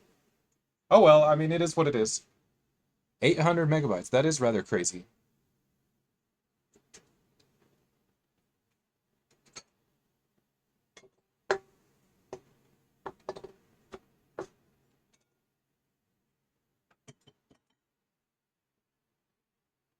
Which part of it is even 800 megabytes? Man, yeah, that is a lot.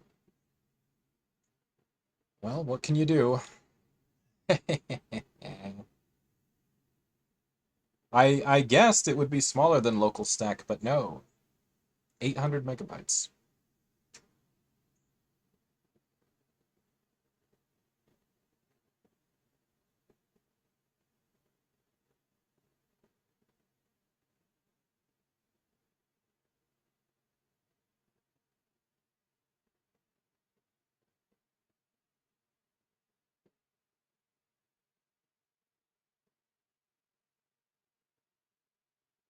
All right, getting there, getting there.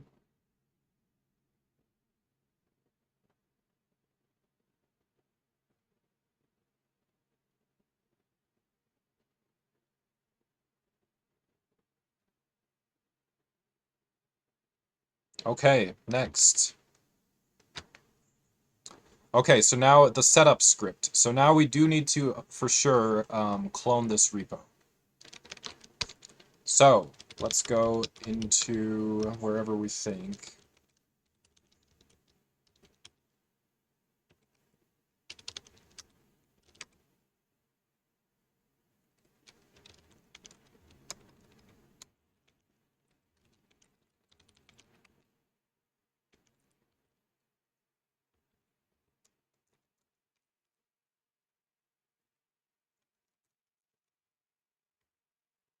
I forget what it is for tree. Oh my gosh.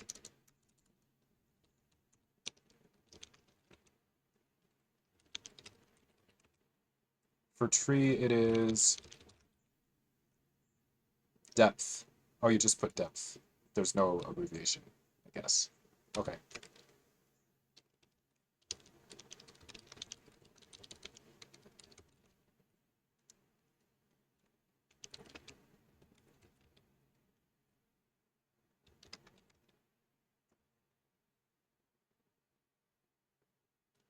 Runners. Okay. All right, let's just clone it here. So gh repo clone exorcism website. All right, let's do it. So we're not trying to make any changes to this repo. We're just trying to clone it to get it running.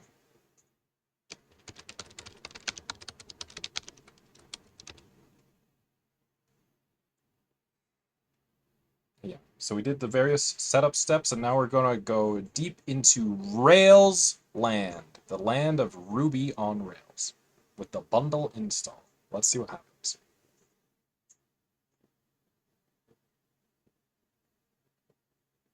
Okay.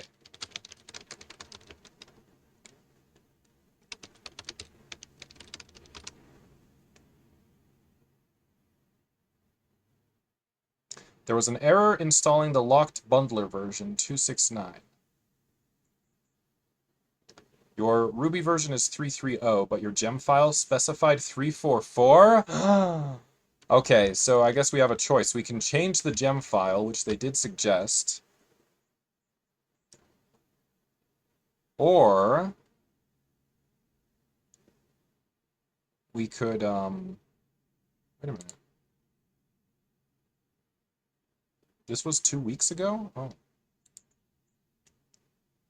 For some reason I thought that it had just had a commit. Okay, it's fine. Anyway, okay, so we want to bundle install. So it said here, for other Ruby versions, change the version in the gem file and the Ruby version files. So we could try that, but I think I'm going to try first to install the version that it says.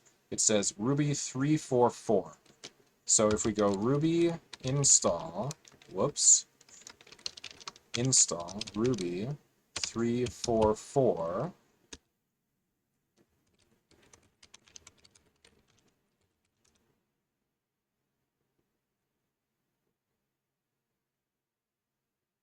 and then there it goes, and then this one takes a while. Ruby is crazy that way, I don't know.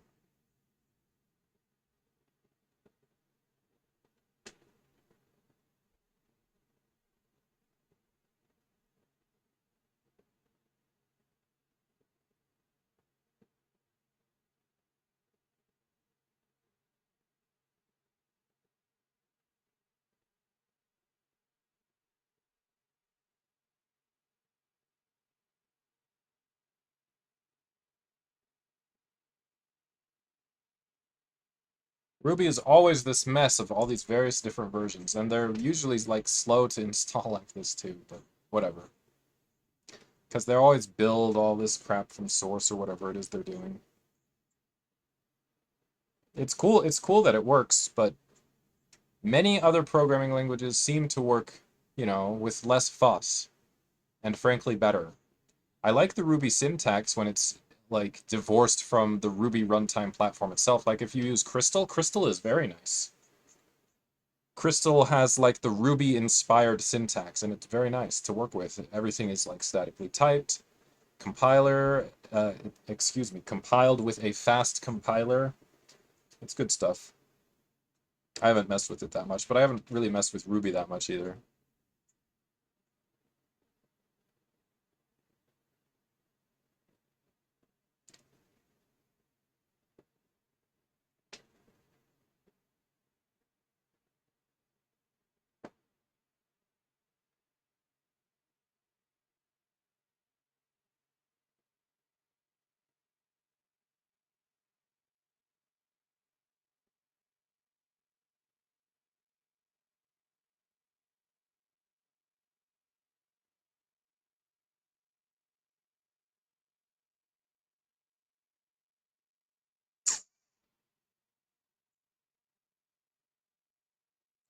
And so then once it's installed this, I guess I'm gonna just change the path.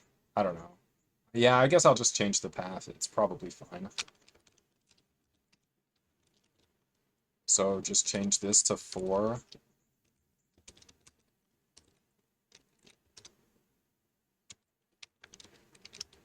All right.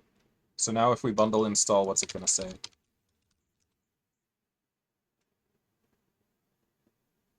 Could not load OpenSSL. You must recompile Ruby with OpenSSL support. Darn. Okay. You must recompile Ruby with OpenSSL support. Yeah, this is the way it seems to always go, but it's skill. I mean, it's all skill issues. It's all skill issues. No doubt about it. I think Ruby is very productive for people who spend the time to, you know, get invested in it and to learn how to use it. So we tried using Ruby install, and it did mention that we can use options, right? So like, we can use like a specific configuration, right? And the configuration we want is OpenSSL support. So let's see if Google can help. You must recompile Ruby with OpenSSL support, and we're using Ruby install.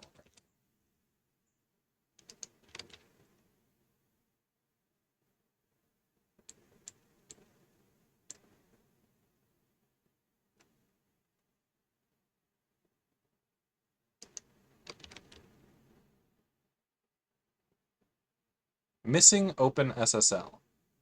You may need to install OpenSSL development headers. Okay, that sounds likely.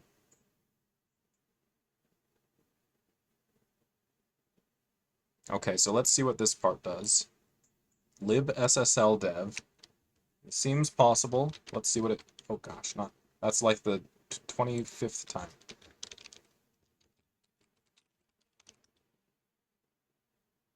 Okay, so that was already newest version. Now let's see what they said next. Hmm.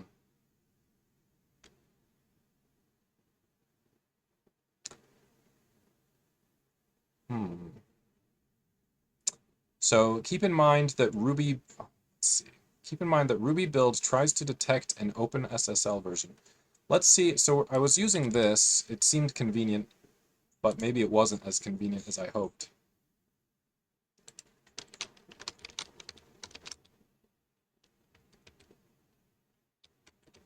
All right, no hint there, I don't think. Or maybe like this.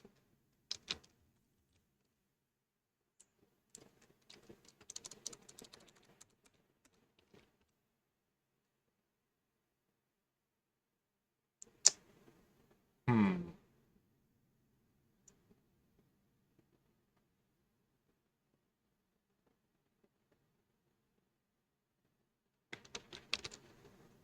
Okay.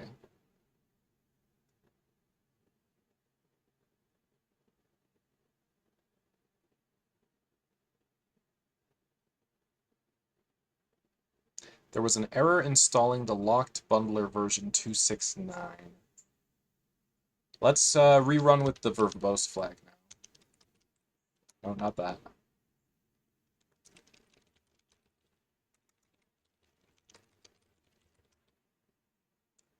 Okay.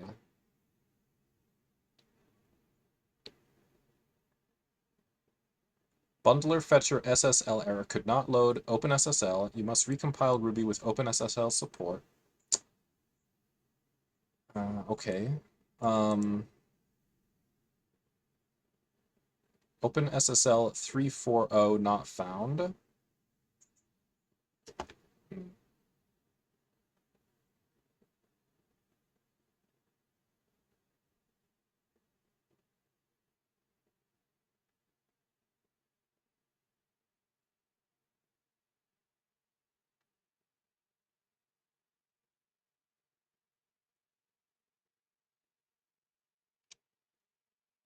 Wait a minute, wait a minute.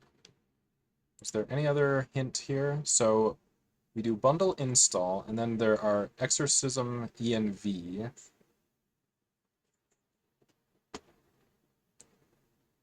Okay. You will need to do this every time you reset DynamoDB. Okay, fair enough.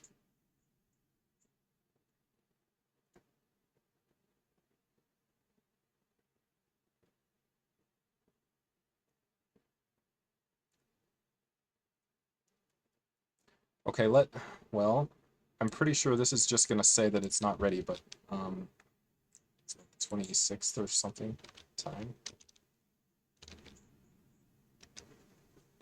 Okay, so install missing gem executables with bundle install, right? Okay.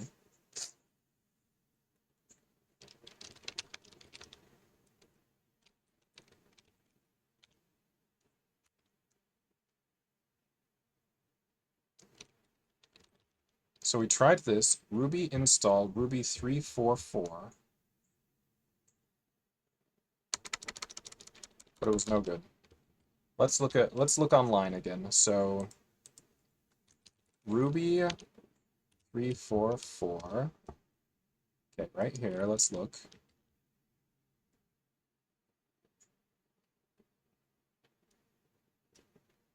Okay, so we have a download here. So maybe we just want to take this and build from this instead of trying to use the install helper, right? If the install helper is not working.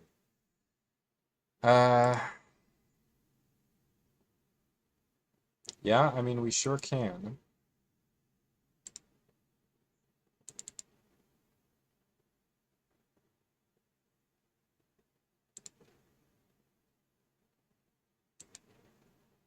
Sure.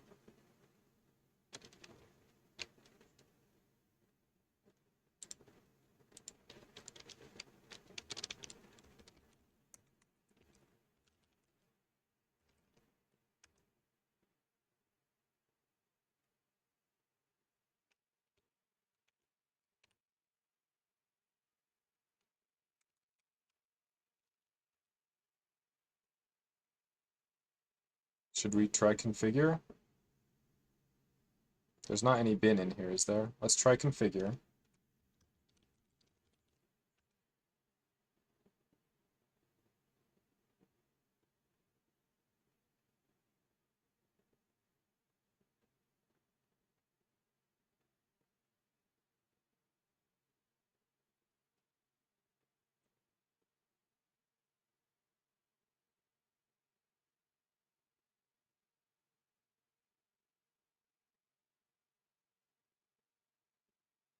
Okay.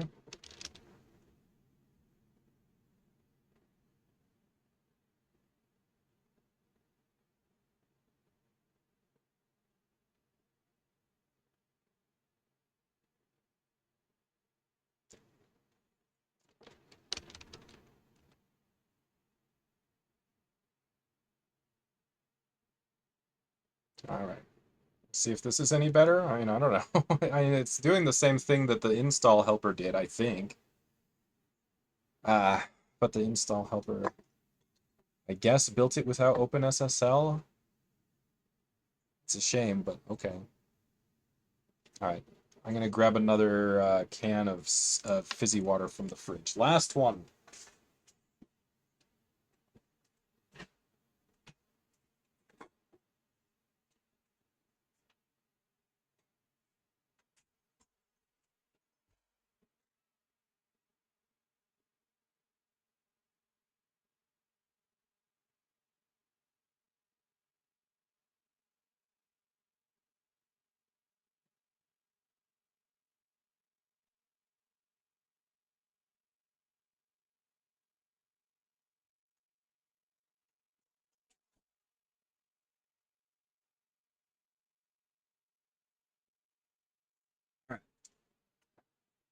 Okay. Doesn't seem too bad.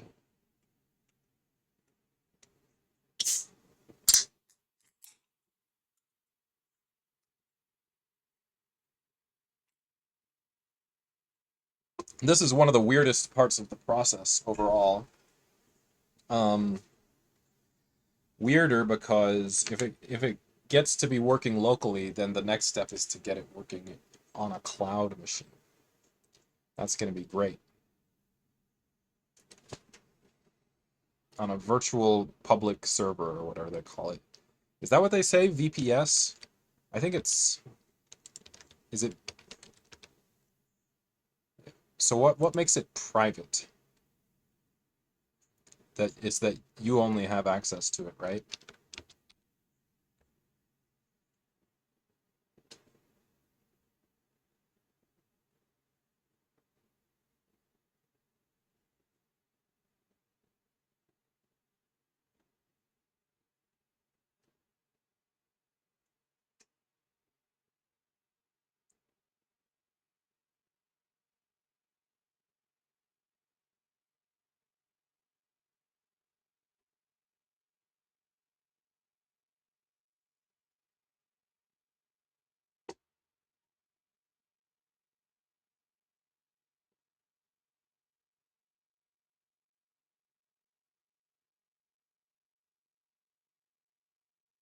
It says configuring OpenSSL. That's the one it whined about before.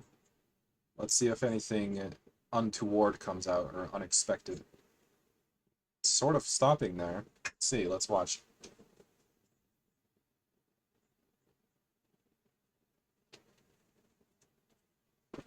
Nope, it didn't say anything out of the ordinary. It just said configuring OpenSSL, and then it stopped. Or, I mean, it moved on.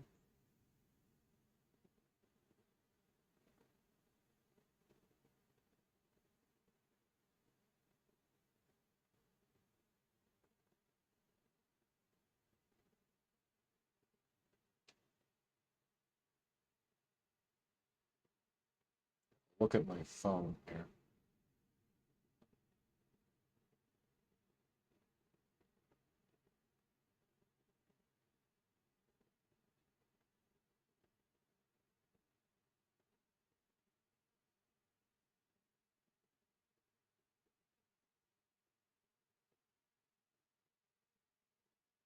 Okay.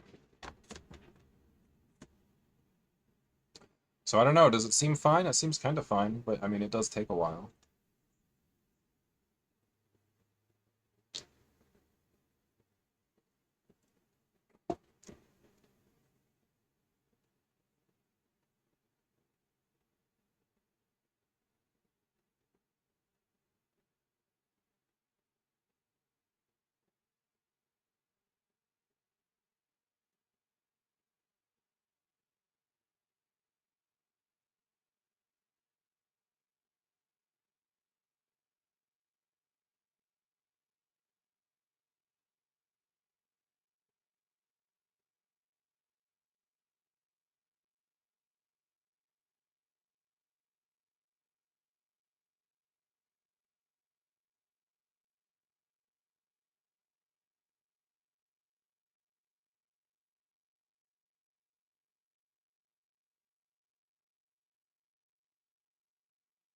Well, okay.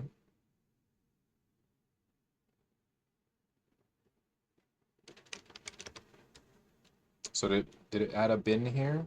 Looks like it. Let's see what's inside. Gem? What else should we look for here? I see a mini ruby.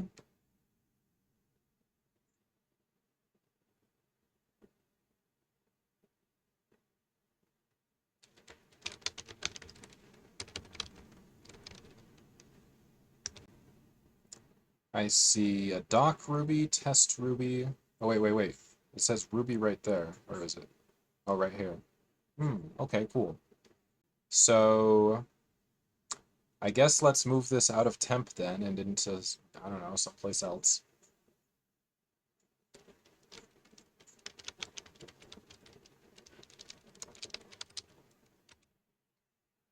I've got a ruby 344 there. But I didn't have good luck with that one, so I'm going to move that one.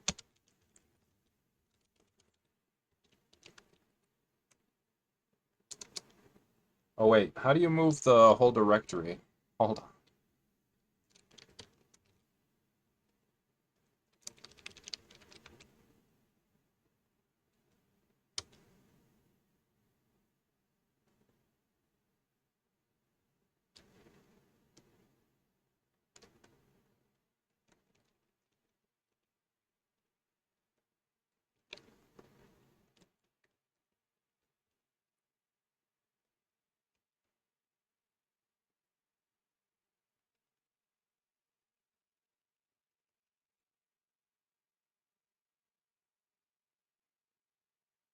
What's dash T?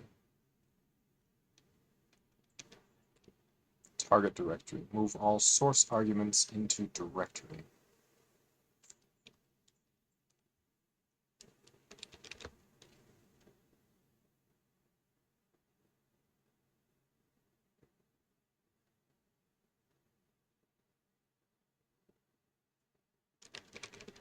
And the big T.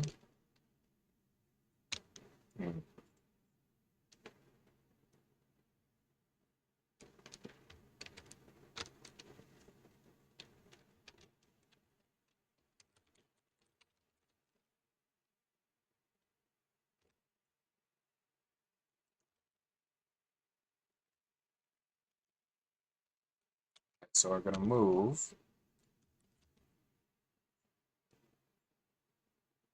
Wait, I think I did.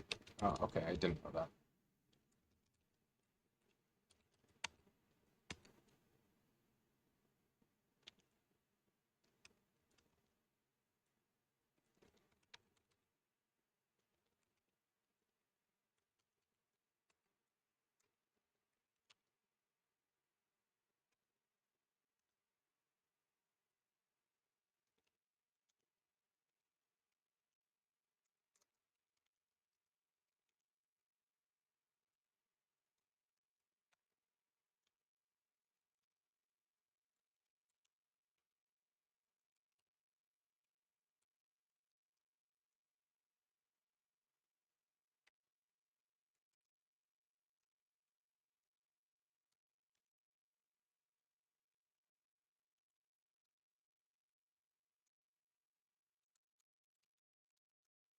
Okay.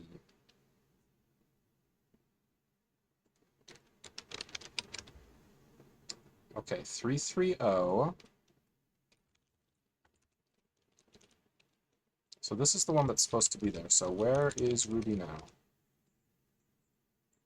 Oh, interesting.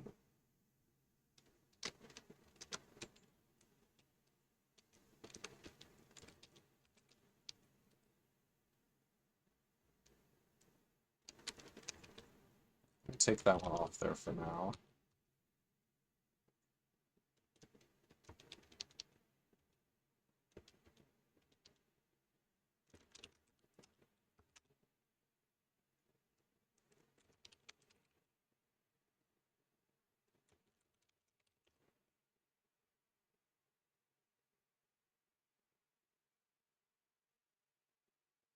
Hmm.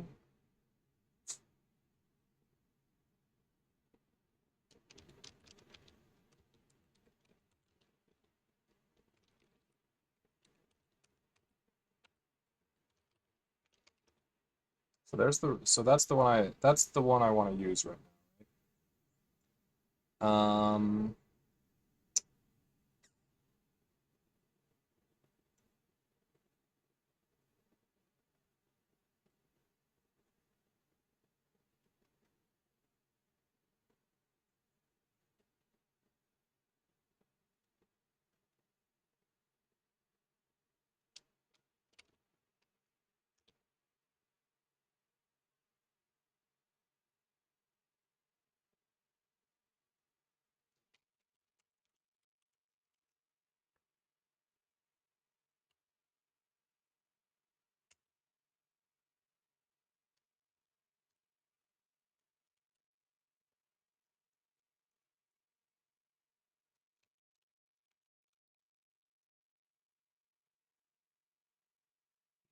I'm gonna run into trouble. I'm gonna run into trouble this way.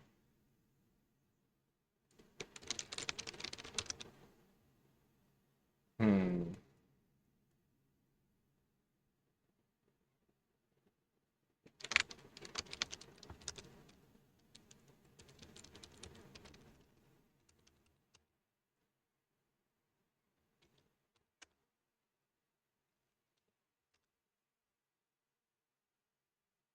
Okay, is that better?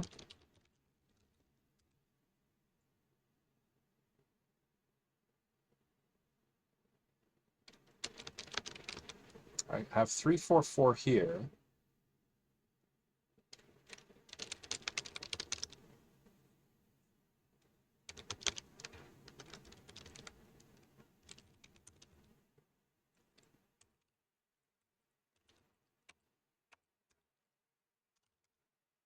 All right, so is bundle here? It's not here. Libexec? Okay, so I guess this should be um, in the path as well, right?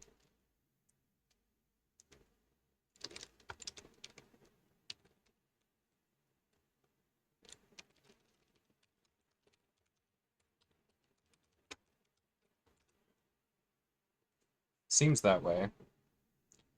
Okay.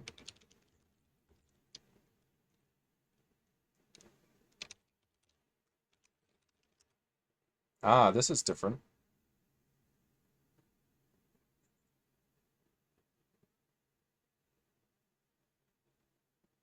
Huh. Amazing.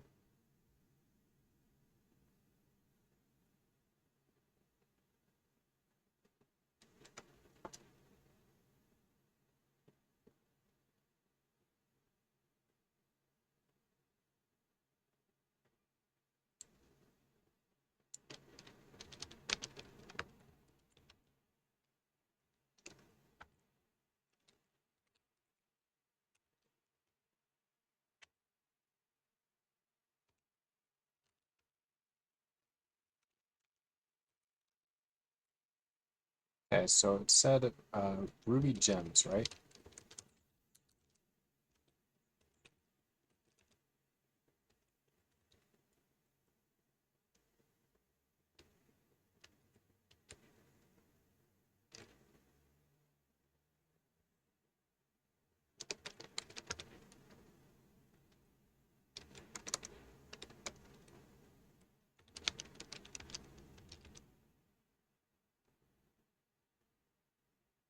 Oh, there's Ruby gems.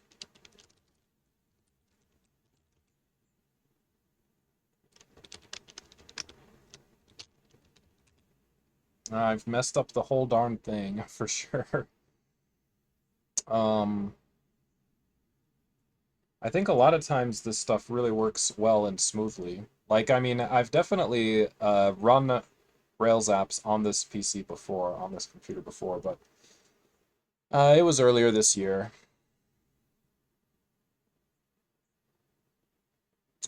And yeah, I don't know what like version I was using or anything like that. I could check it on my YouTube. I have it on what's it called? I have the VOD saved on YouTube. But it was a while back and I think I changed a bunch of things. So when I tried doing it here, it said Ruby gems were not loaded, error highlight was not loaded. Did you mean was not loaded, syntax suggest was not loaded. Right? So it seems like it's not trying to work the way it wants to. Because why? Do we have like something to do with Ruby here? Hmm, not sure.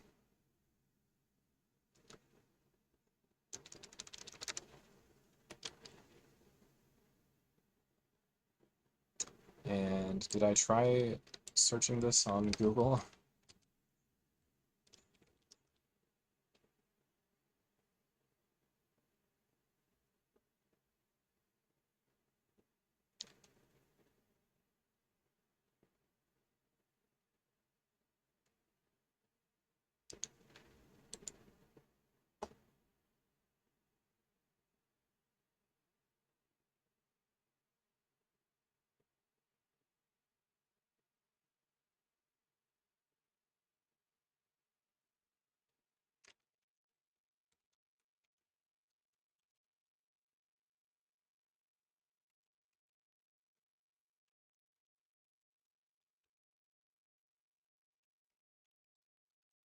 So I could try adding like a gem path, I guess.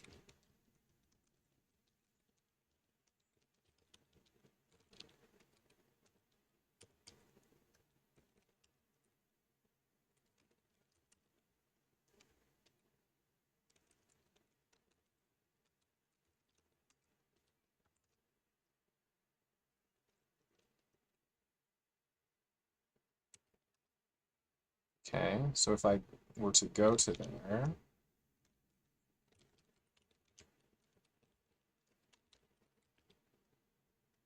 it's not quite it's not quite right.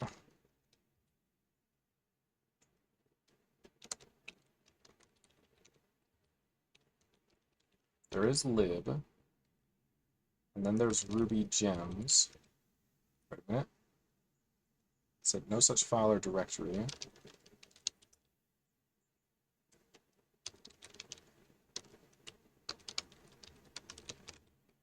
Okay, so I've got a colon on.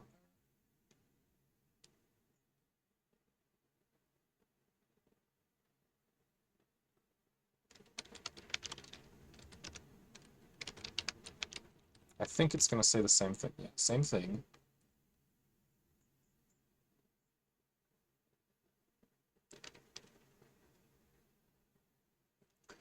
Hmm.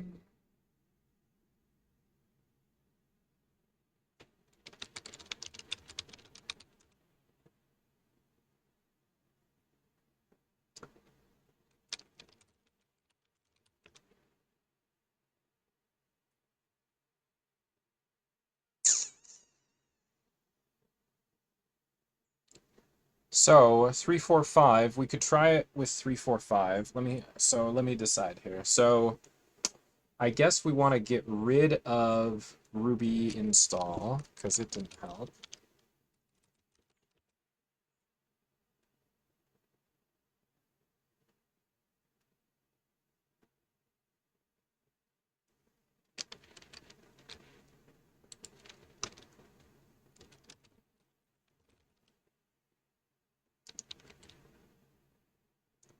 Okay.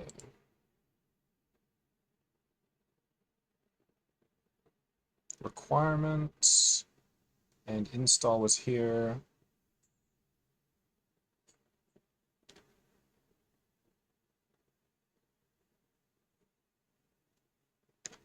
Um,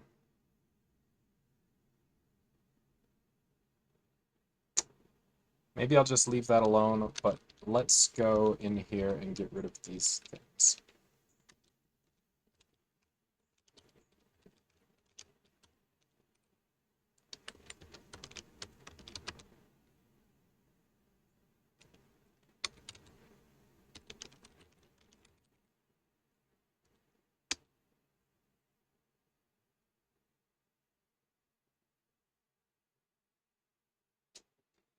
It's a skill issue compounded by like a lack of trust or whatever, right? Like I'm too antsy about doing anything because I don't know. I don't know if I can expect it to work. I mean, I know I should expect it to work, but I'm not psychologically all the way there.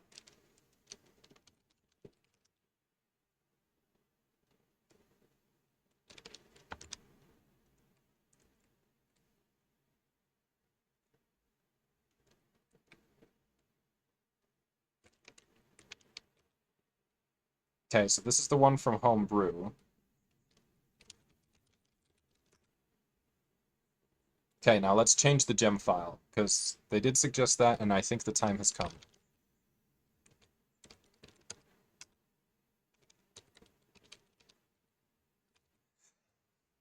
Oh! Alright. Okay, let's see what it says now. Oh!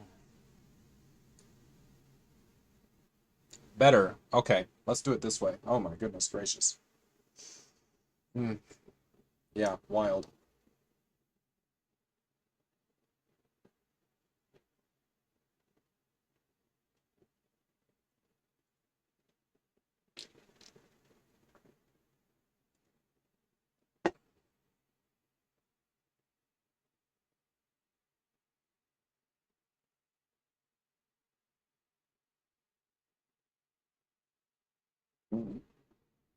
Oh, sorry.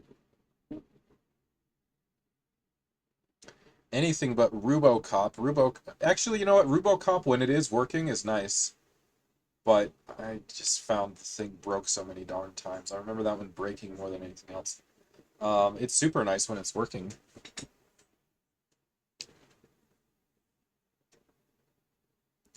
All skill issues. You just gotta stay on top of these things, man.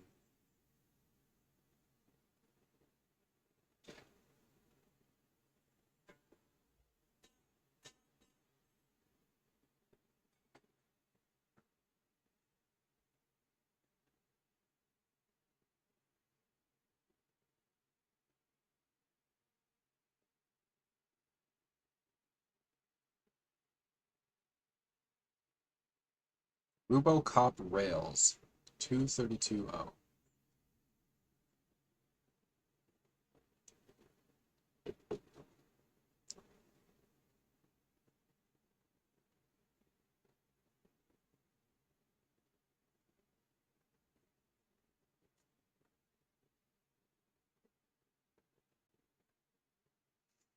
I think it's going fine, but I've got a good amount of time left before it's time to pack it in for the night. Let me see what I set my alarm for.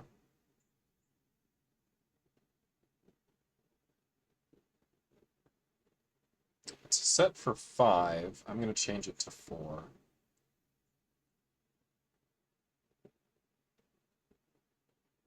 Because I got up at 6 Friday, or yesterday. Man, it's been a long couple days. I got up at 6 yesterday, and then 5 today, so tomorrow's going to be 4.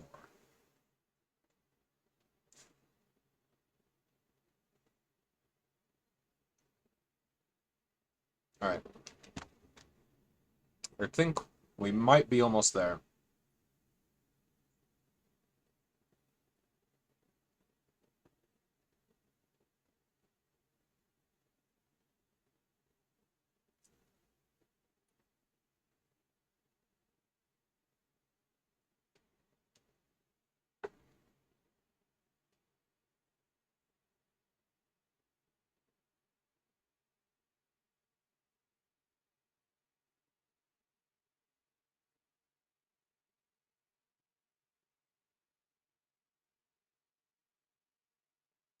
Devise, huh? I don't recall that name in my wanderings.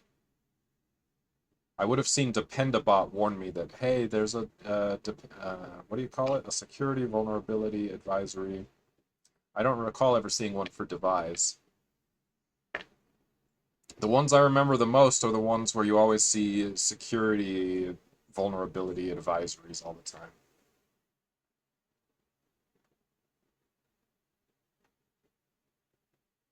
Like that horrible Create React app. Create React app was always a complete mess of super outdated security vulnerability advisories to such a ridiculous degree. It was crazy.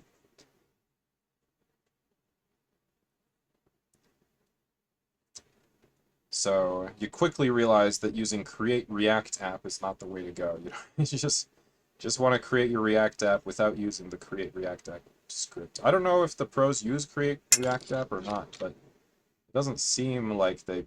It seems to me like they probably don't, because if the pros were using it, wouldn't somebody be keeping it up to date? And um, so you wouldn't have such a mess of security vulnerability advisories. I don't know. Maybe, maybe not. But in any case, with React, I think it's easier to use it just without messing with that Create React app. That Create React app is a mess.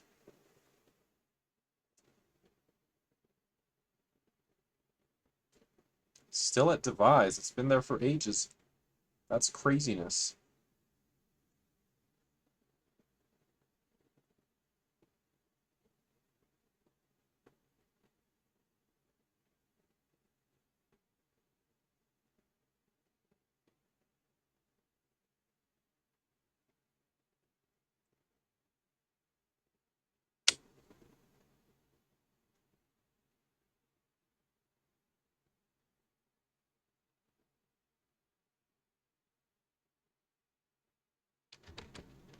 What are we going to do after this? Let's close these. We'll see if it even completes properly. So we're at this point, bundle install. So then we're supposed to bundle exec setup exorcism config. with the environment set to development, right? So, I mean, we'll get there, I guess, I think. You know, depending on if any of these fail or whatever.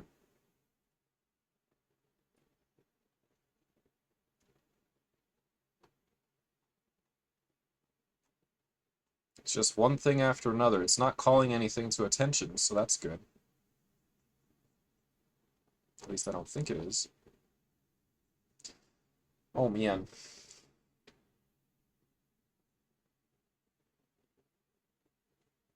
I could probably think of something else to do. An error? MySQL2? Let's see what it says.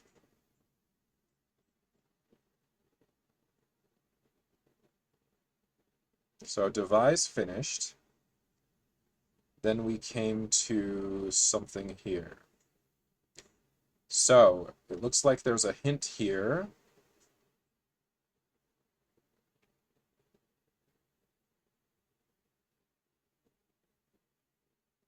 So we didn't mess with MariaDB, so let's try this one first.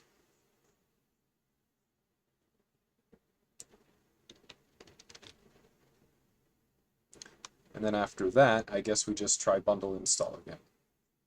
And presumably it picks up where it left off, I guess. Okay, so let's see what it says.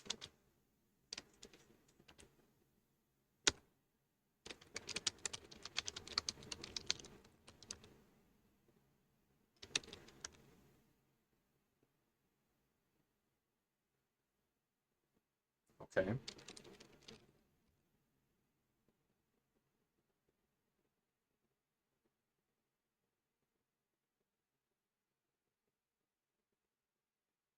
Okay, that's it. Okay, let's do the next one.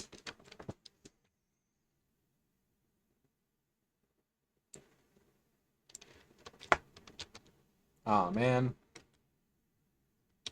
Like the 28th time.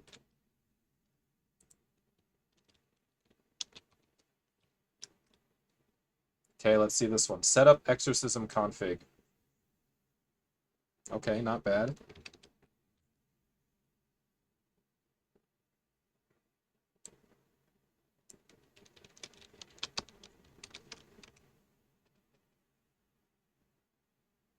Create AWS DynamoDB tables. Tooling language groups test. Seems okay so far. All right, next.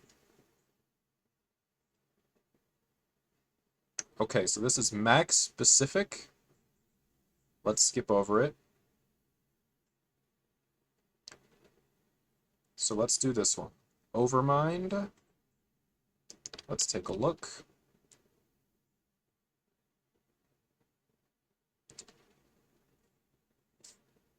Overmind works with tmux, so you need to install it first. All right, sure. Let's take a look.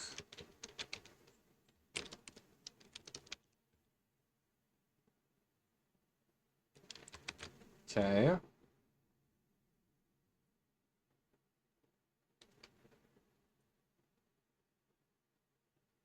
All right, let's try this. Oh, so homebrew Mac OS. Let's see what this one does for us, if anything.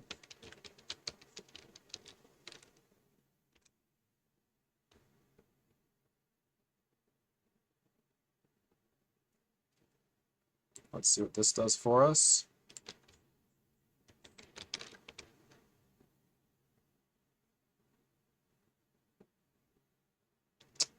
Okay.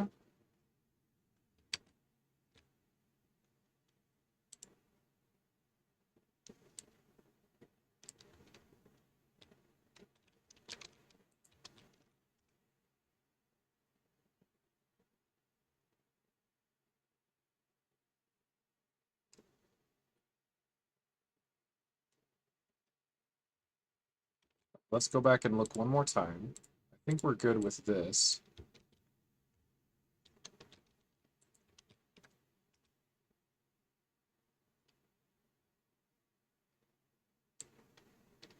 So let's see if we need to add it to path or something. Not found overmind.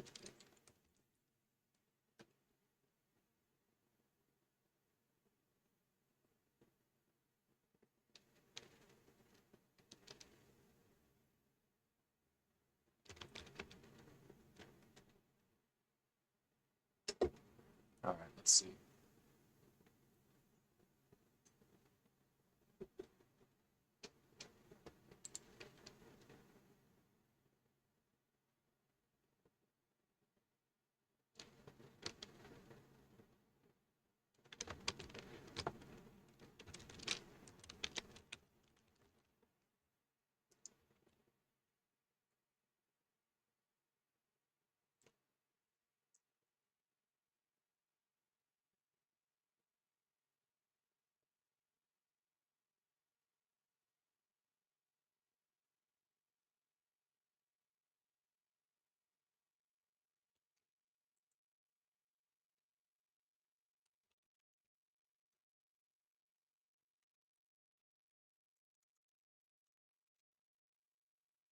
That's still set to some crazy thing. Um, so where did Overmind go?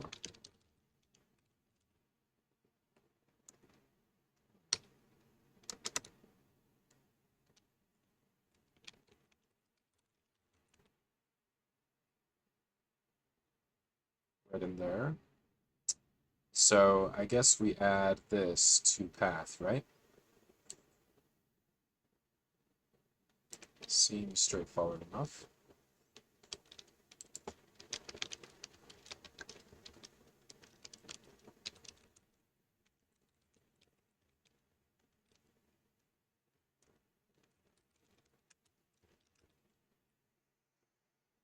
Yeah, it seems fine.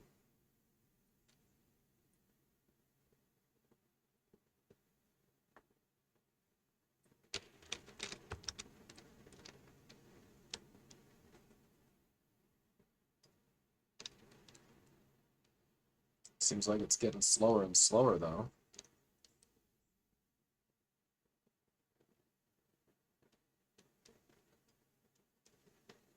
$17 is too much. I'll have to look into what's the problem there. Okay, so I don't think, does this look like it worked? I want to say maybe not, but let's see.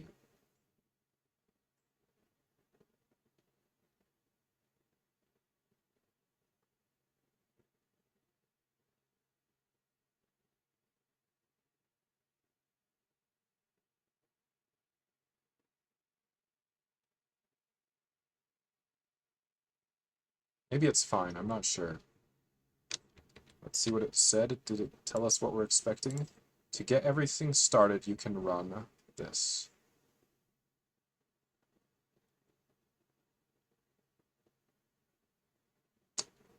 Hmm.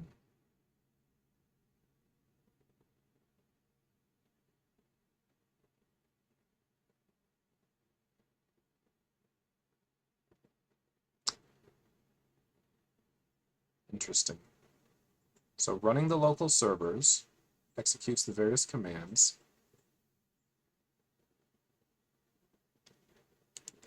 I don't think it's running, but let's see.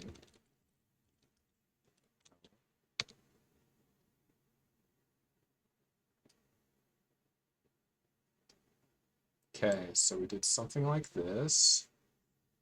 Started some different things.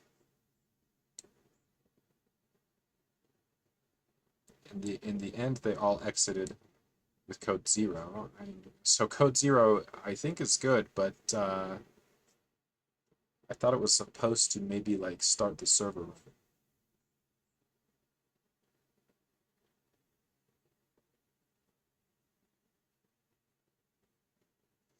I'm gonna reduce the font size a titch. I've got it at, oh, there's a swap.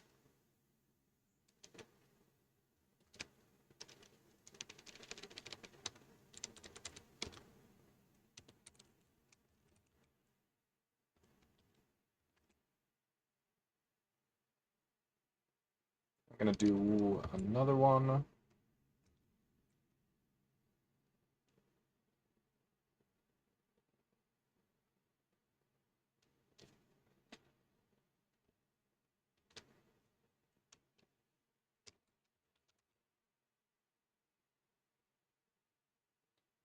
One more. Where's that dang swap file? So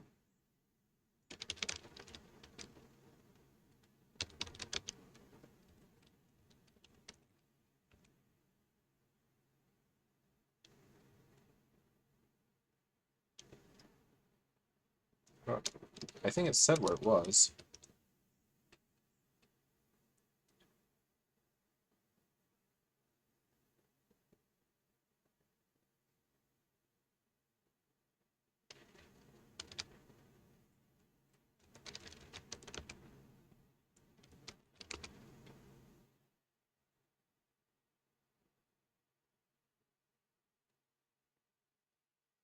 Okay, so I'm down to 17. I think I'll stick with 17 for a while. It's smaller.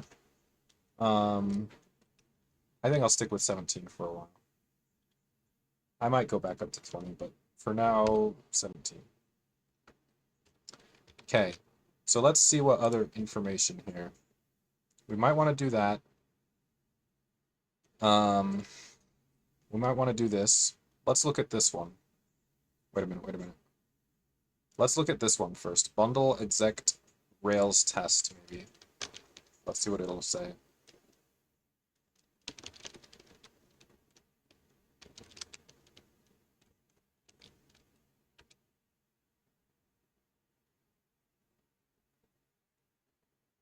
Bundle exec Rails test. Cannot load such file. Hmm.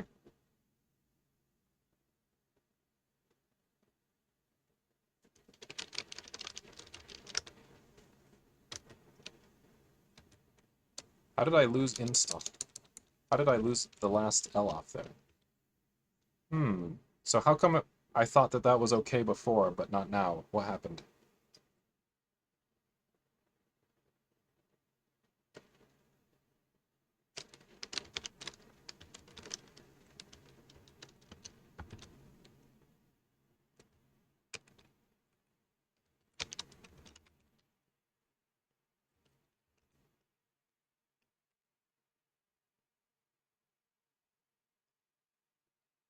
"17 seconds again? That's getting crazy. I need to adjust that.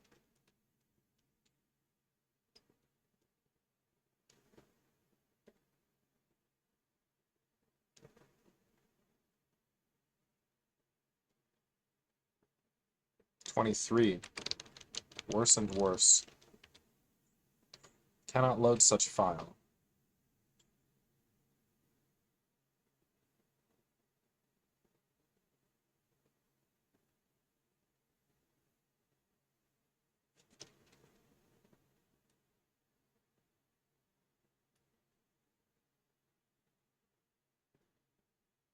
Gets worse and worse, man. Alright, what did I do?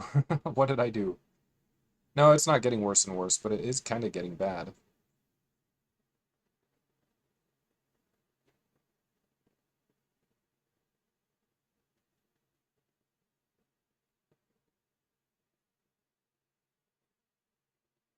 Okay, so did it say? So we did gem update. I guess that messed it up. So let's look.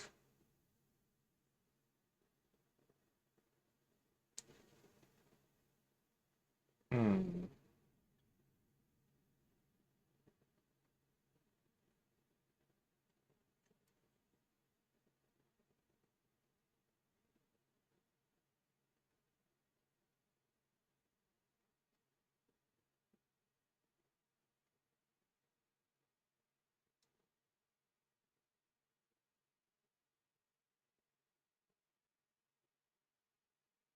The following executables. So this is the one we want. And I'm guessing it's not on the list. This thing's crazy.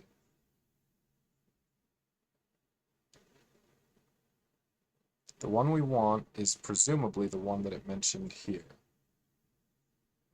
Where did it go? Oh my gosh. This one.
Taking longer and longer than that, like that. It's crazy.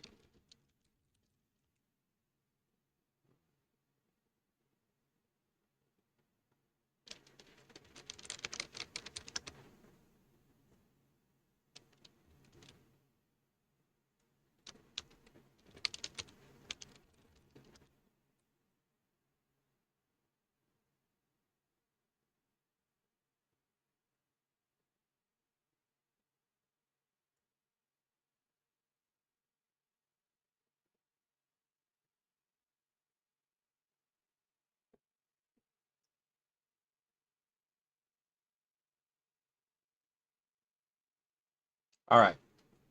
So, okay, so let's see what they said here.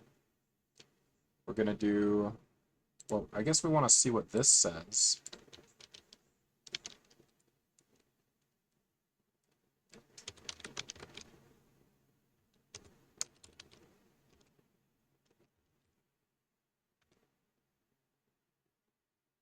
Okay.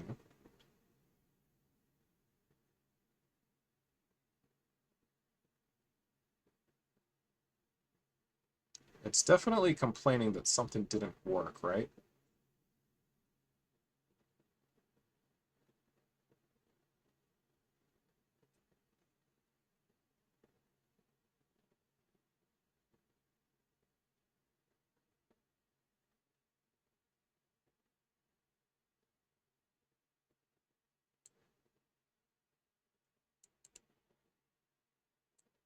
All right, let's see. Gonna try to get there.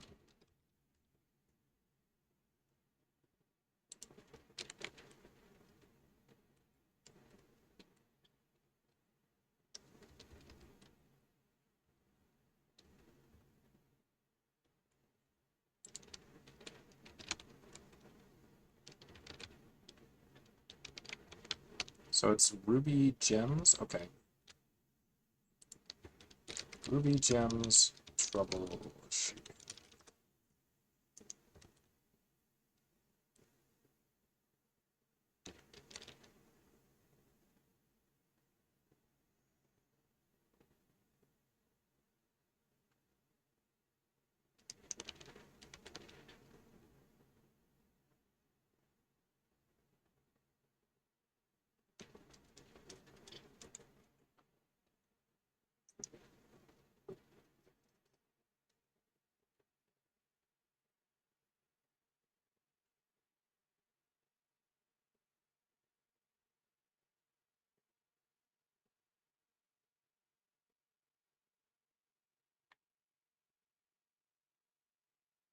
Okay. In RVM, this isn't a problem. Well, then let's use RVM. Let's see.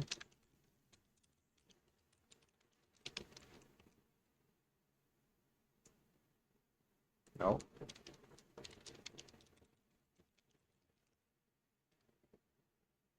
Hmm.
Ruby Environment Manager.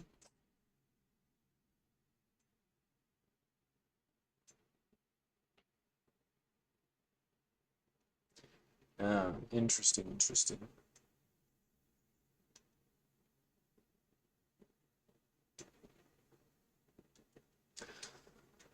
I mean, the short lesson is, like, I've kind of messed it up by trying to just go for a half-baked approach, basically, to everything. and not knowing how to use Ruby. Yes. Um,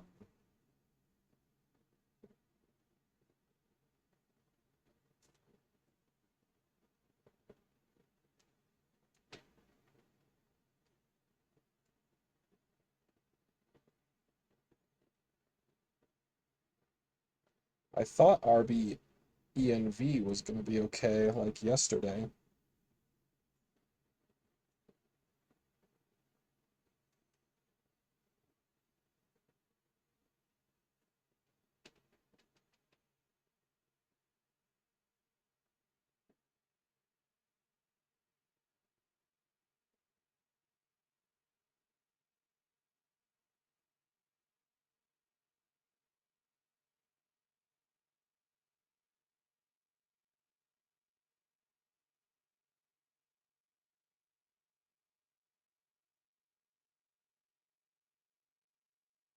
Oh,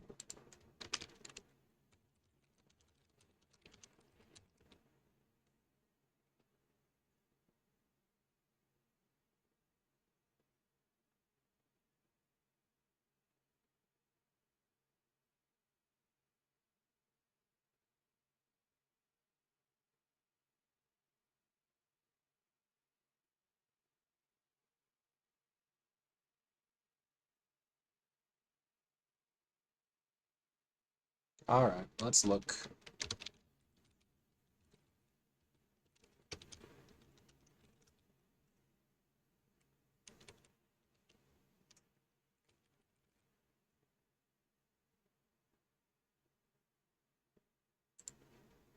All right, that one looks okay. Okay.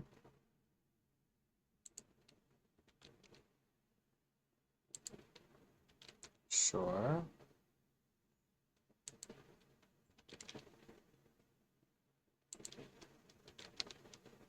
I think these are all the same thing. Yeah.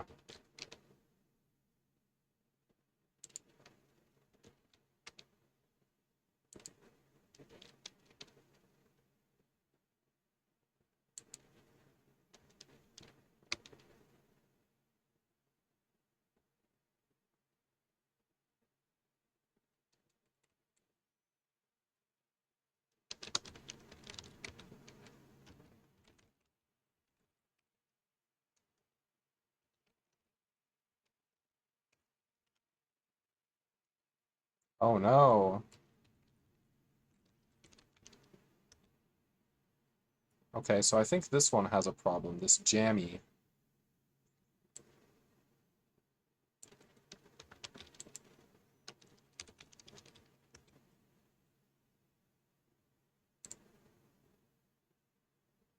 Access denied. Let's get rid of it.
Let's see.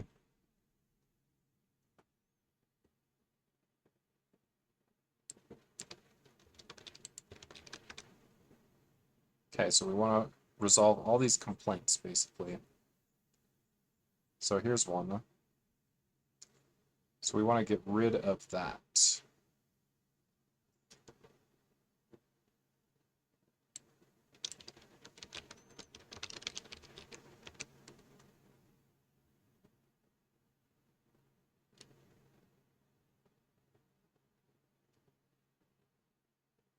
So it's something about ZSH auto suggestions. Let's see what this says.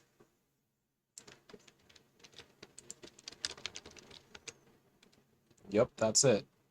Okay, so let's get rid of that one.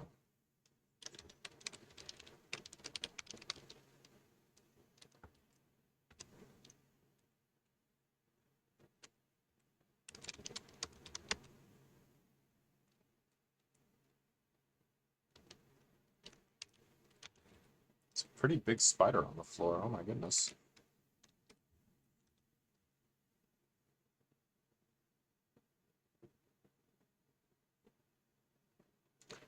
I wonder if they come in through the window. Like there's a screen, but I don't know if it is effective. Okay, error. Okay, ZSH syntax highlighting. Is that the one I just tried to do?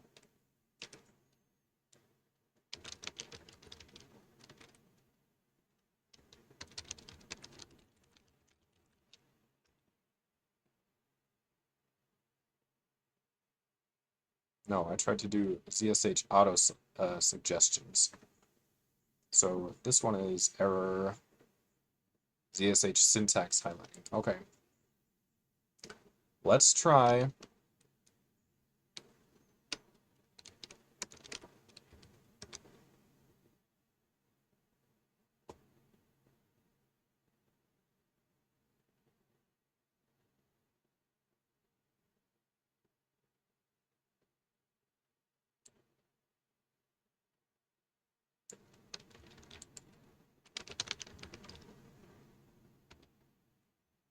That's the one it was complaining about? Yeah.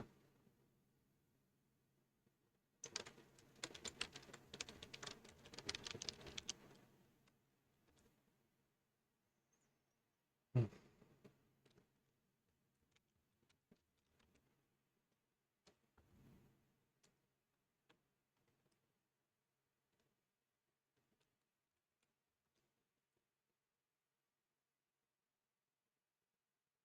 Hey, it turned green. All right. Let's go back to this other one.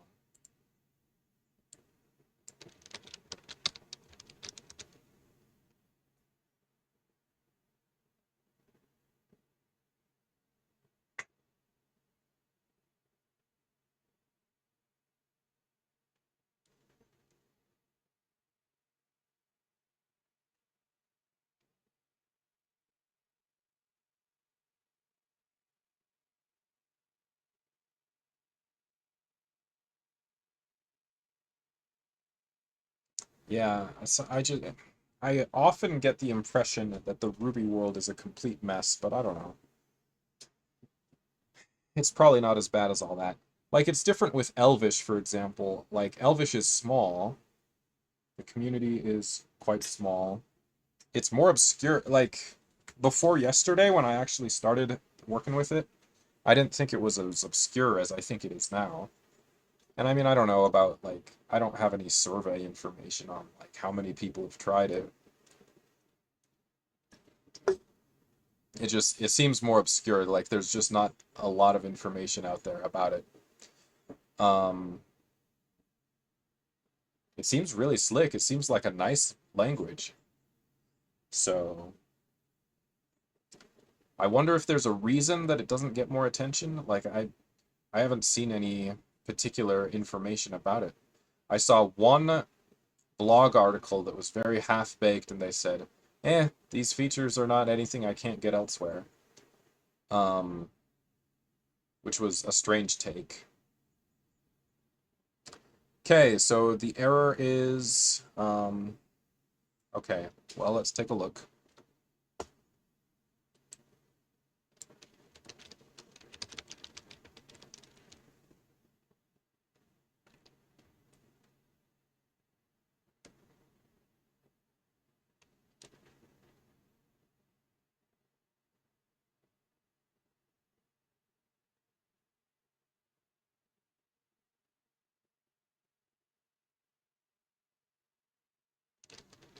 Okay.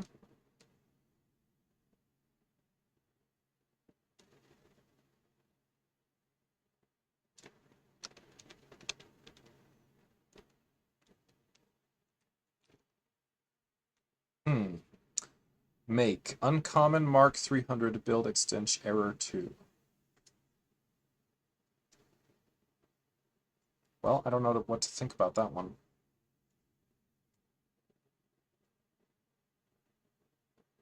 Let's see if there were any other hints in that Reddit thread or whatever it was.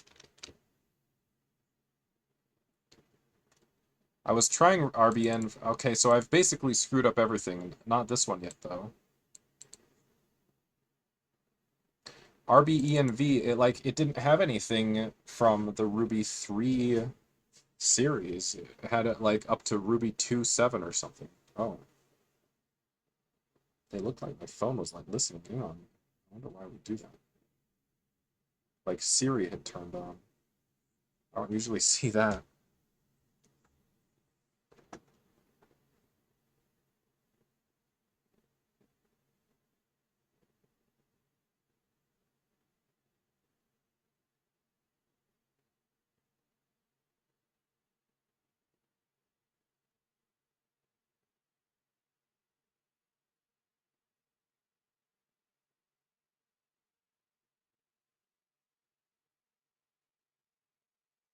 All right. What's the next step?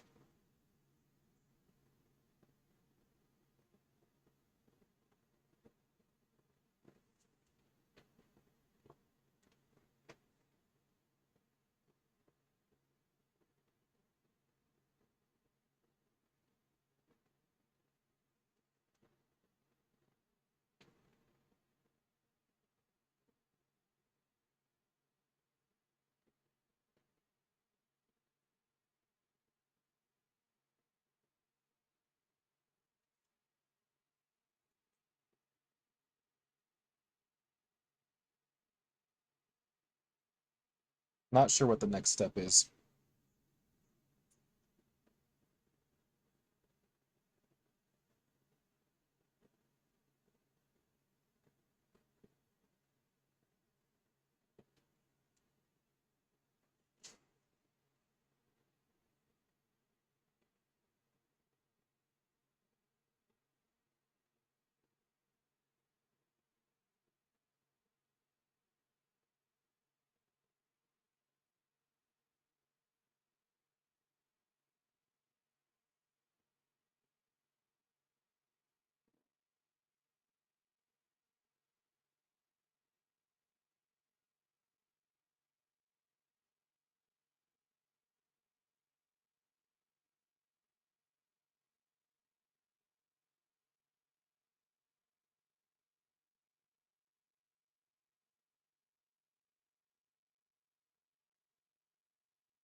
Ruby used to be a lot cooler in the past. Oh.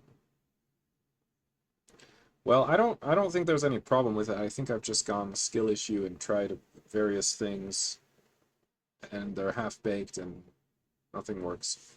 All right.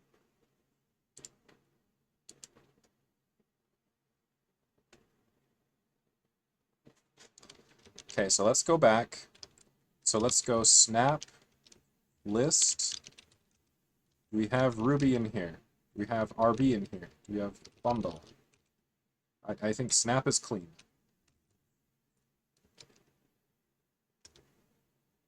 Flatpak is just these two. That's fine.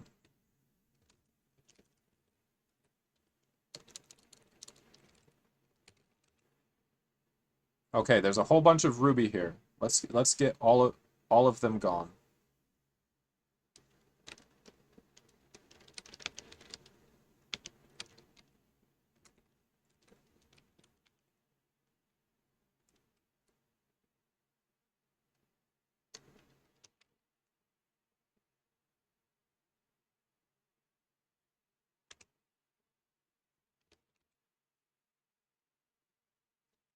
Okay.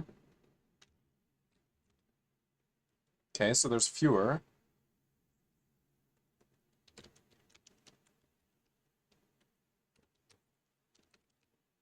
So I'm just gonna hit them one by one.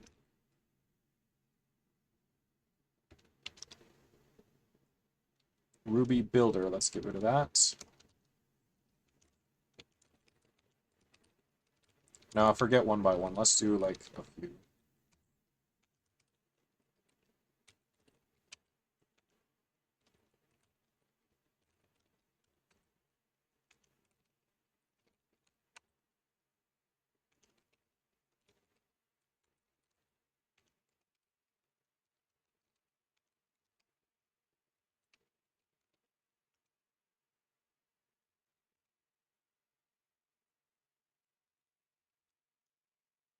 Okay, last one.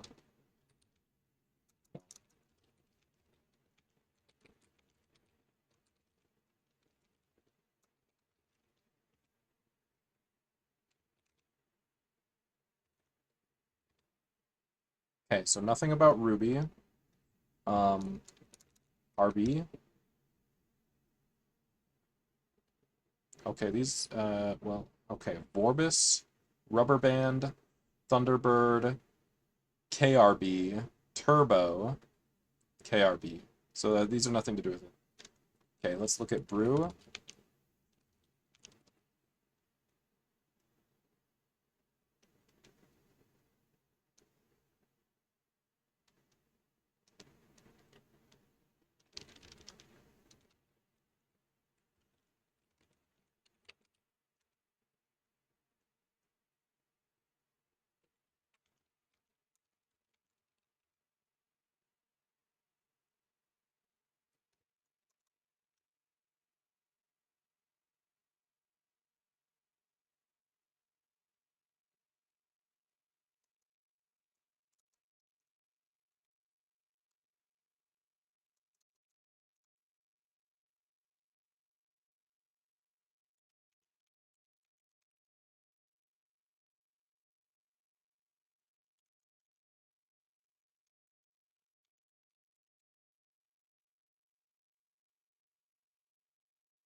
Let's see what comes up here.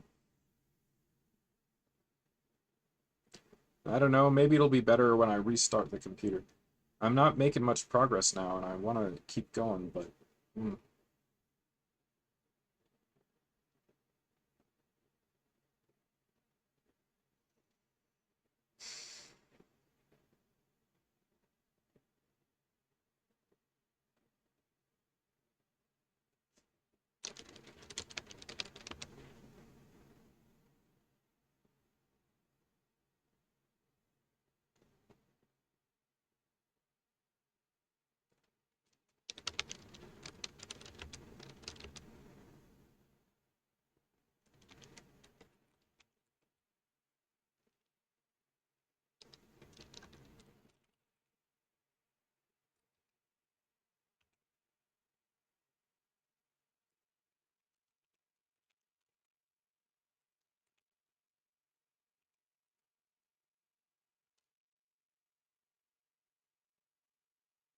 Alright, what else? Okay, Ruby not found, good.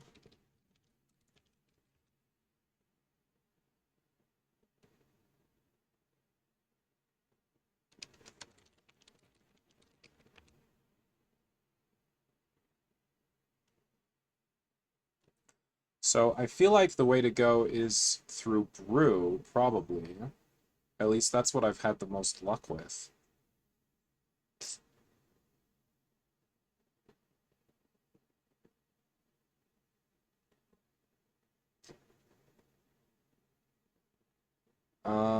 we also need to make note. By default, binaries installed by gem will be placed into home Linux brew lib ruby gems 3.4.0/bin. And yeah, I think we will want to add that to the path.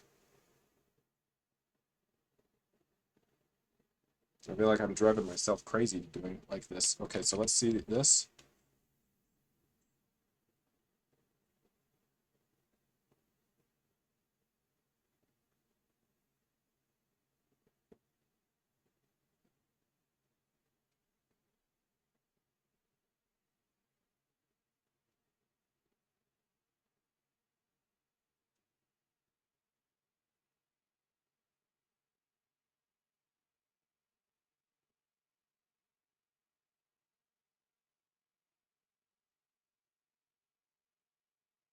Okay.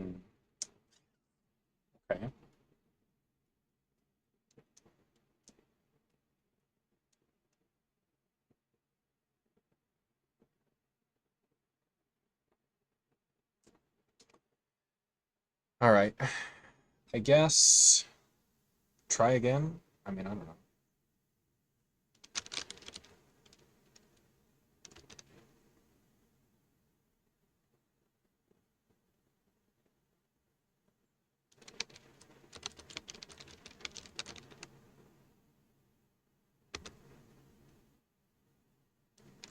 I think we really want to make sure we add that one thing to the path that it suggested, because I think I ran into some trouble with that before, and then I think I did some crazy things.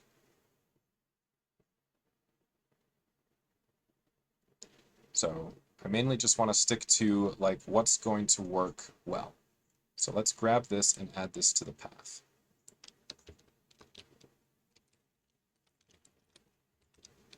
See how long this takes this time.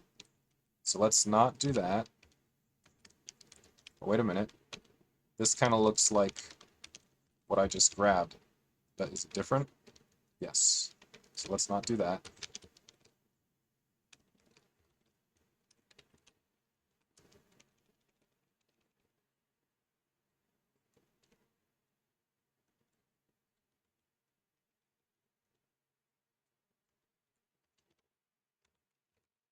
Let's see how long it takes this time, like a full minute or something. I don't know.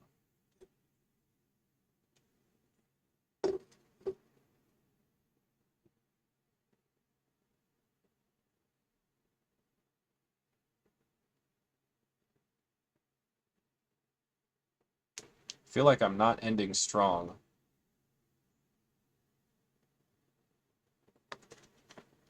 Is that thing where you start fighting with it. Like there's no reason to fight with it, right?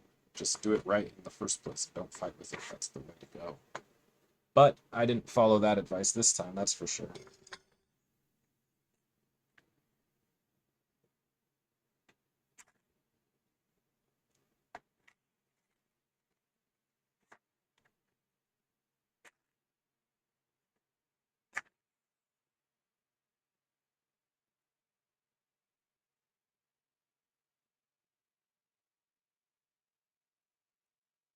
Yeah, that's long. It's running for a long time. That's crazy.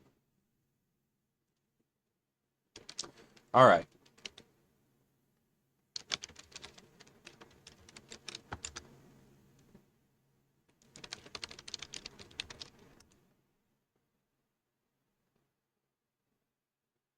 Reinstalling Ruby from scratch should fix the problem?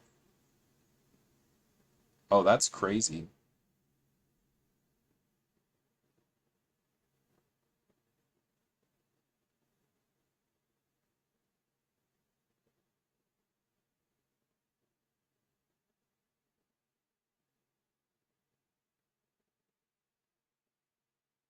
Wow.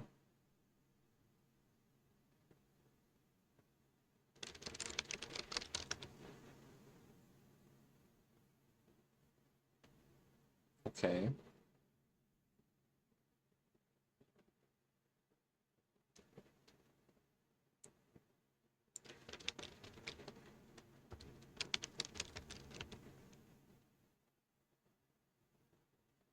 All right, what about this other one?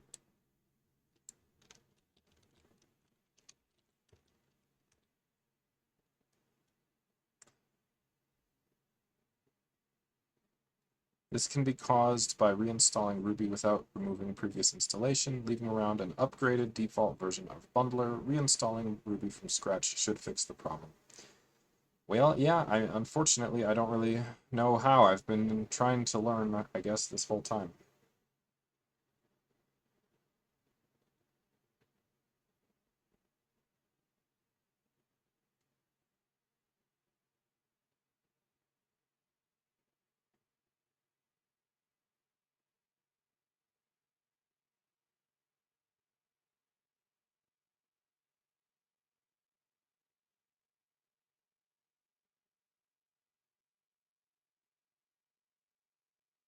Mm,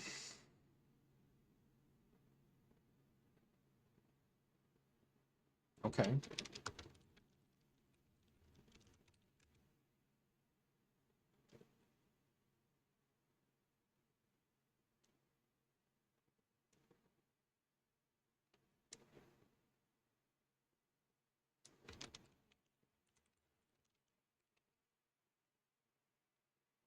And then there's this long search. Insanely long. Okay.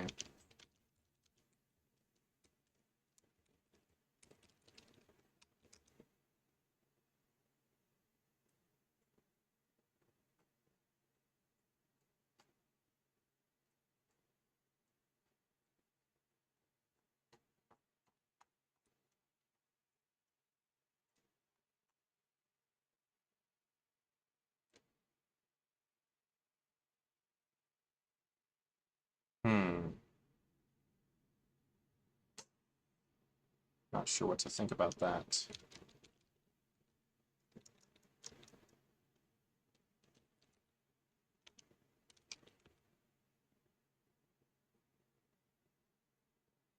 That's crazy.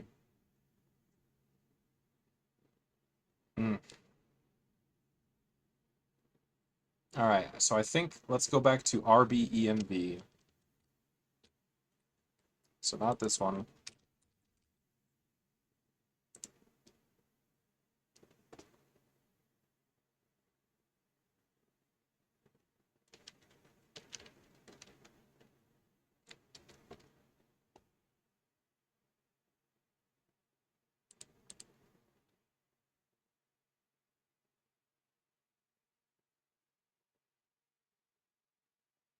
Okay, this looks like a winner.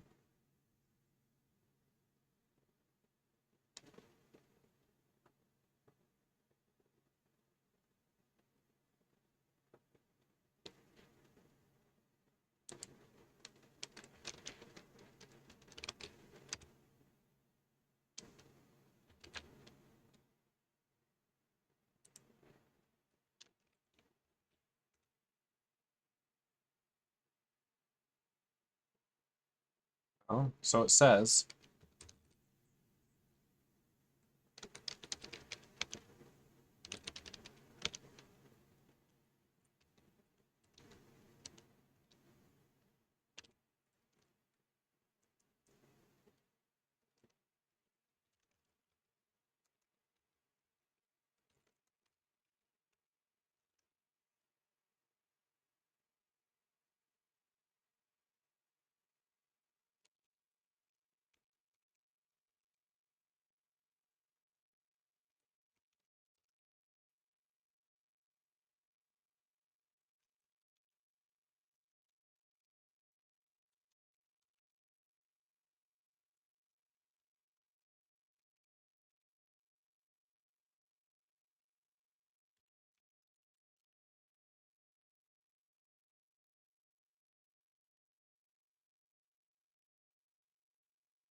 See?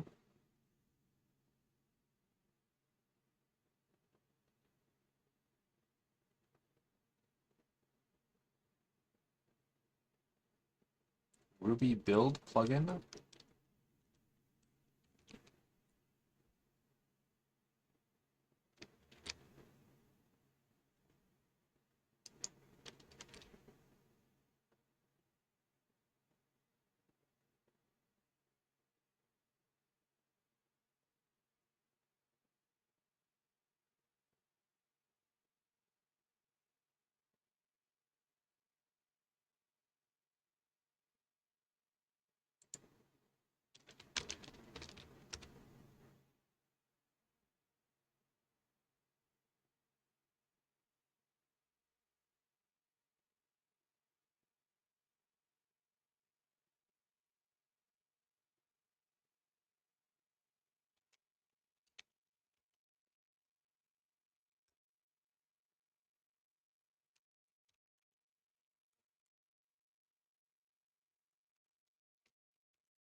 All right, all right.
All right, all right.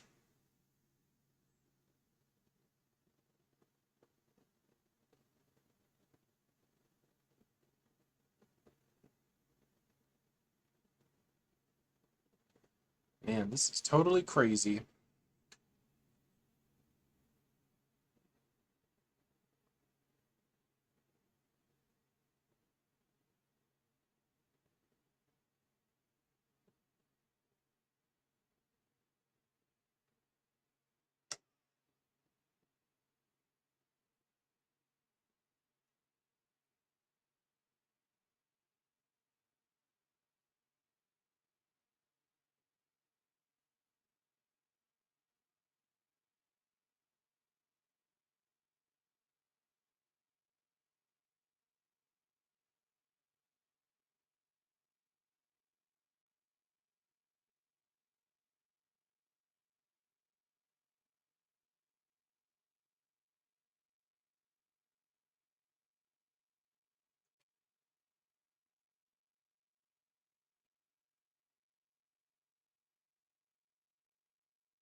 guess that's good. All right, so now what does it say?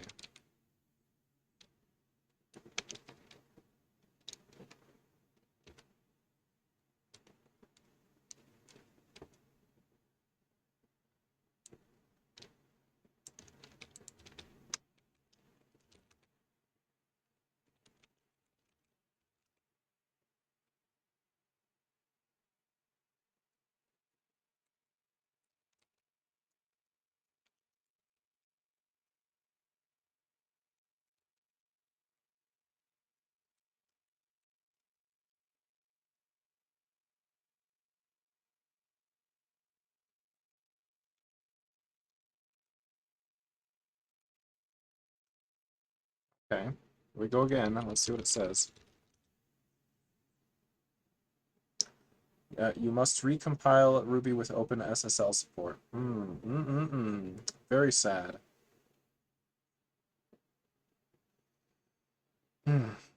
Yeah. All right. I gotta take a second. This has brought me back to where I was like an hour ago. I think more than an hour ago. All right. I need to take a second and think about what I'm doing and what the next step is.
All right, next step.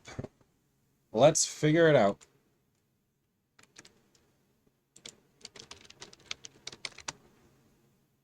Okay, let's find it. We're gonna look for Ruby, and we're gonna try to find a way to do Docker for all our Ruby needs.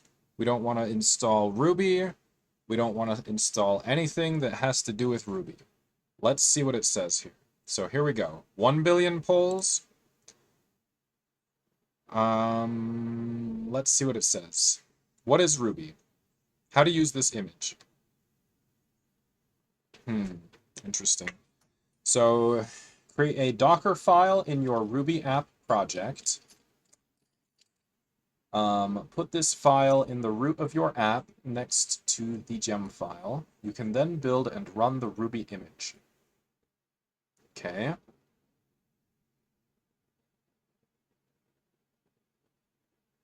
Run a single Ruby script. Okay, so in these cases, you can run a Ruby script by by using the Ruby Docker image directly. So here's an example they give, very handy. So this seems good, right? Ruby 3.3 image, but they've got various versions.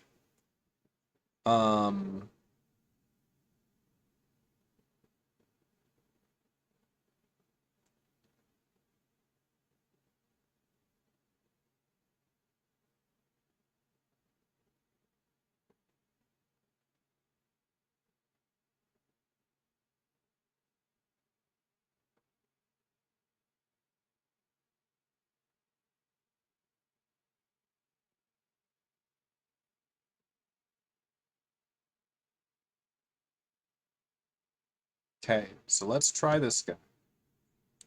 Docker run. I can't remember what RM is, and my brain is fried. It's getting late-ish. I'm gonna hop off here in like 15 minutes, but let's keep going.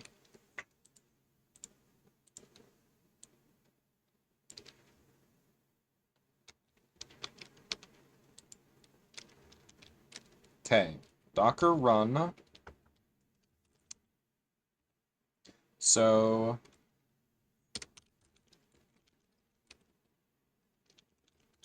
let me see. Let me remind.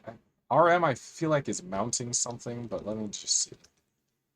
Automatically remove. Okay, yeah, I had read that just the other day. Okay, so then what is -v?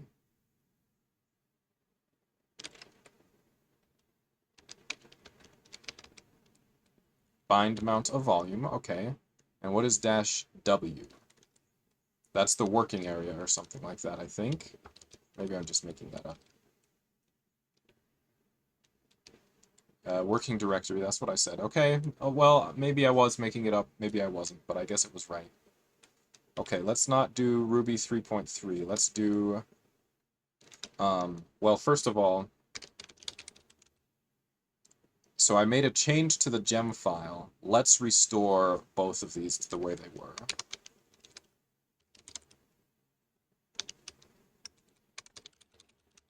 Okay, and now in the gem file,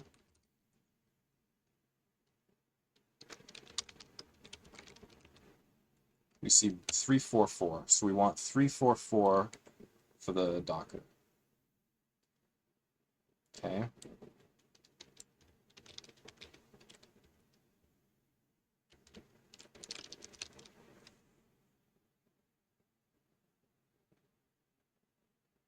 What do you think it's going to say? I think it's going to download images. It might take a... It's probably not a super long time. Let's see. Yeah, these are not huge. 200 megabytes, that's pretty huge. But regardless, I mean, it only has to do it once, so it's nice that way.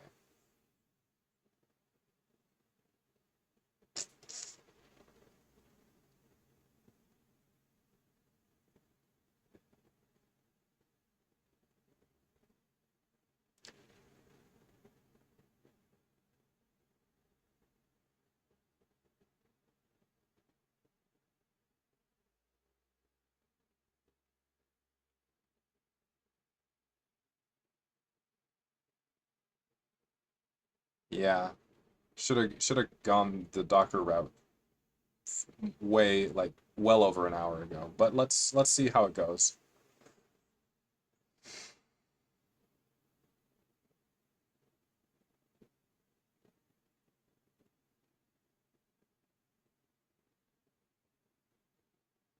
Hmm.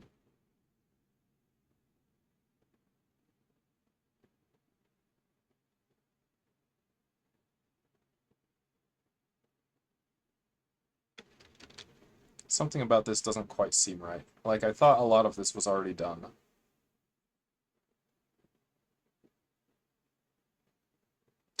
Oh, well I reverted the gem file. It was done after I'd changed the gem file, huh? So I guess when I reverted the gem file now it all has to be done again.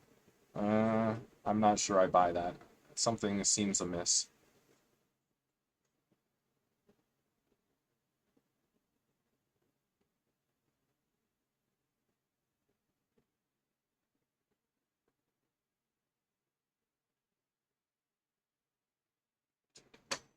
Hmm. What a day, what a night, what a night.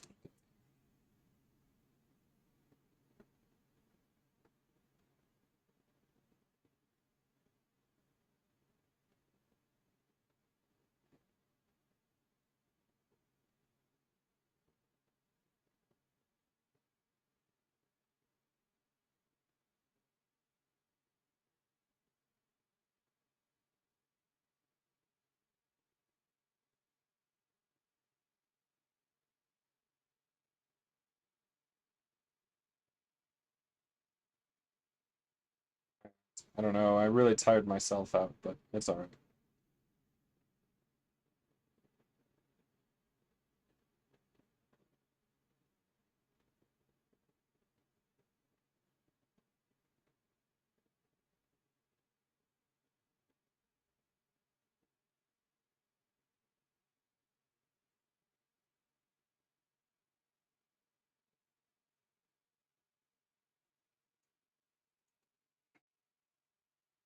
Devise. This one took forever last time. Okay. It'd be a good time to do something else, but I don't really have anything else in mind. Just trying to chill for like 10 more minutes and then log off.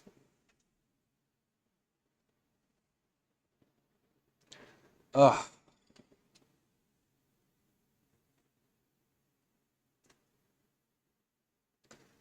Yeah, it's a crazy one.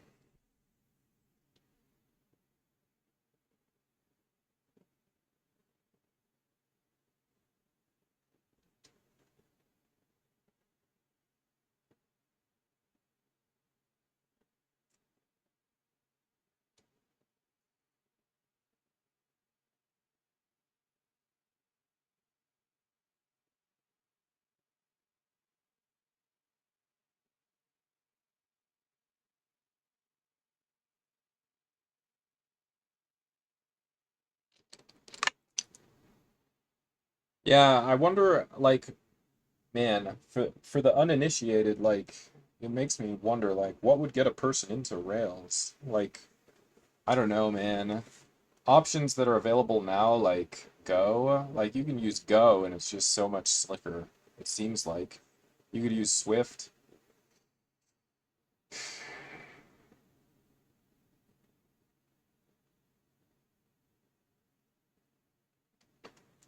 'Cause Rails goes back kind of a long ways in history, right?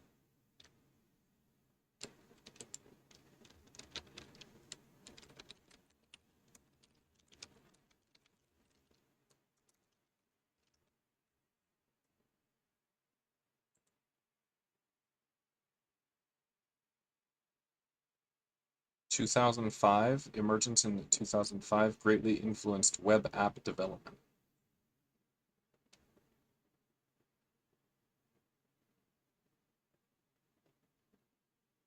Interesting, interesting.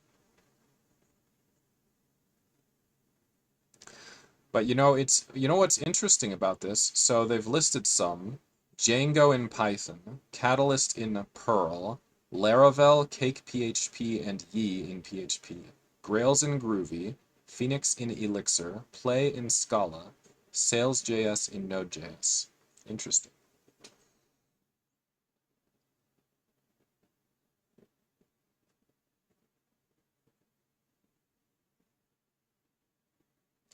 They seem like, I don't know. It seems like a who's who of what everybody complains about, except maybe Phoenix and Elixir and Play. I don't know about Play and Scala. Play framework.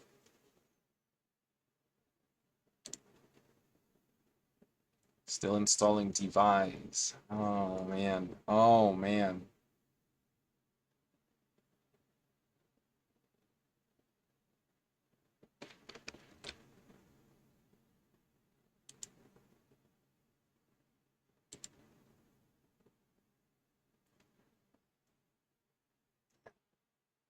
Oh.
Wow, look at this. Blaming Rails for their troubles while making no contributions to the framework is ungrateful and unjust. Oh my goodness. Alright, an error occurred while installing Rugged, and bundler cannot continue. Okay.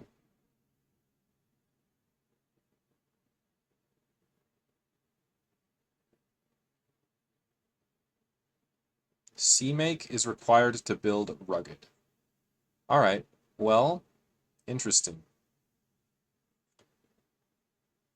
Oh man. So I think that the approach for tomorrow is gonna have to be different. Um,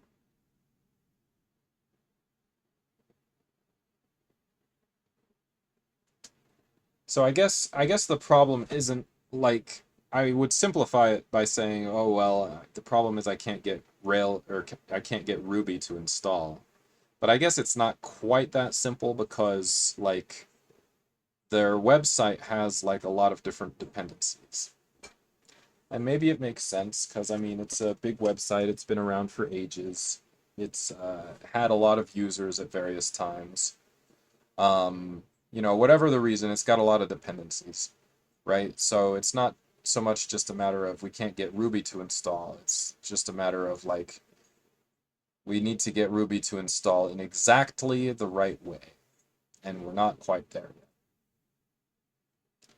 So if we're gonna work with it on EC2, let's look at what they say. Let's close all these.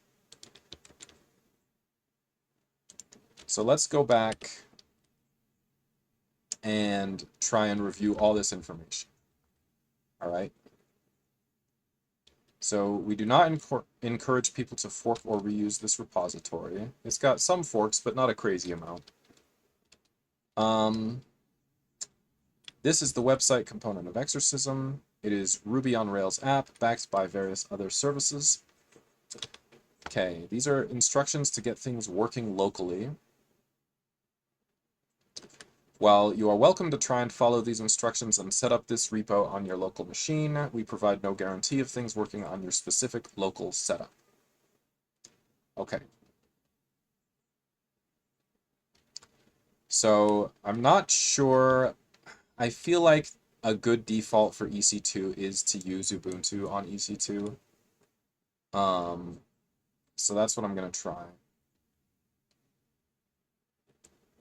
So basically, first thing in the morning, I think I'm just going to move over to EC2 and see if things are any better.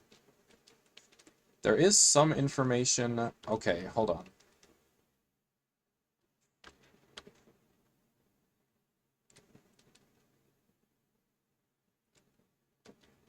If you need to create a new Git repo for use in the tests, use the following.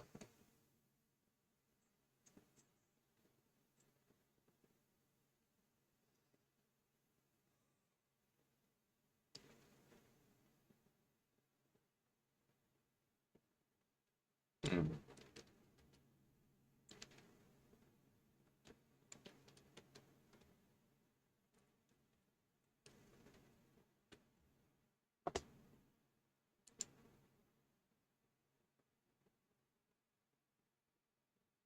So this is really the only one we want.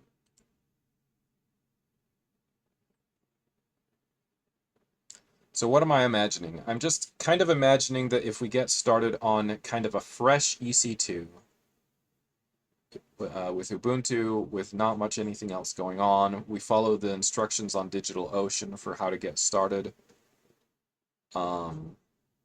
I'm kind of annoyed that this said 330, and then I should have just looked in the gem file in the first place because it says 344. So yeah, 344 is what we want.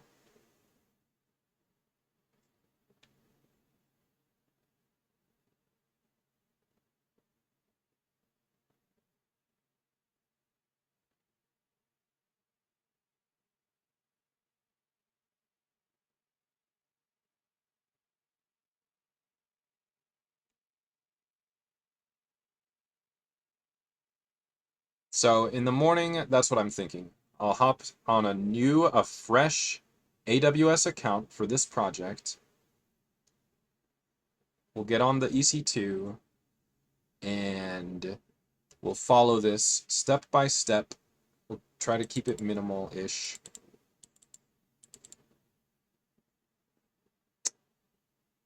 And that'll be it. But yeah, I'm disappointed that I just sort of hit a crazy wall where I just tried to to install and uninstall Ruby like 10 times or something. I don't think it was 10. It might have been like 5, I don't know. But it was a bunch of times, and man, again and again, just craziness. All right.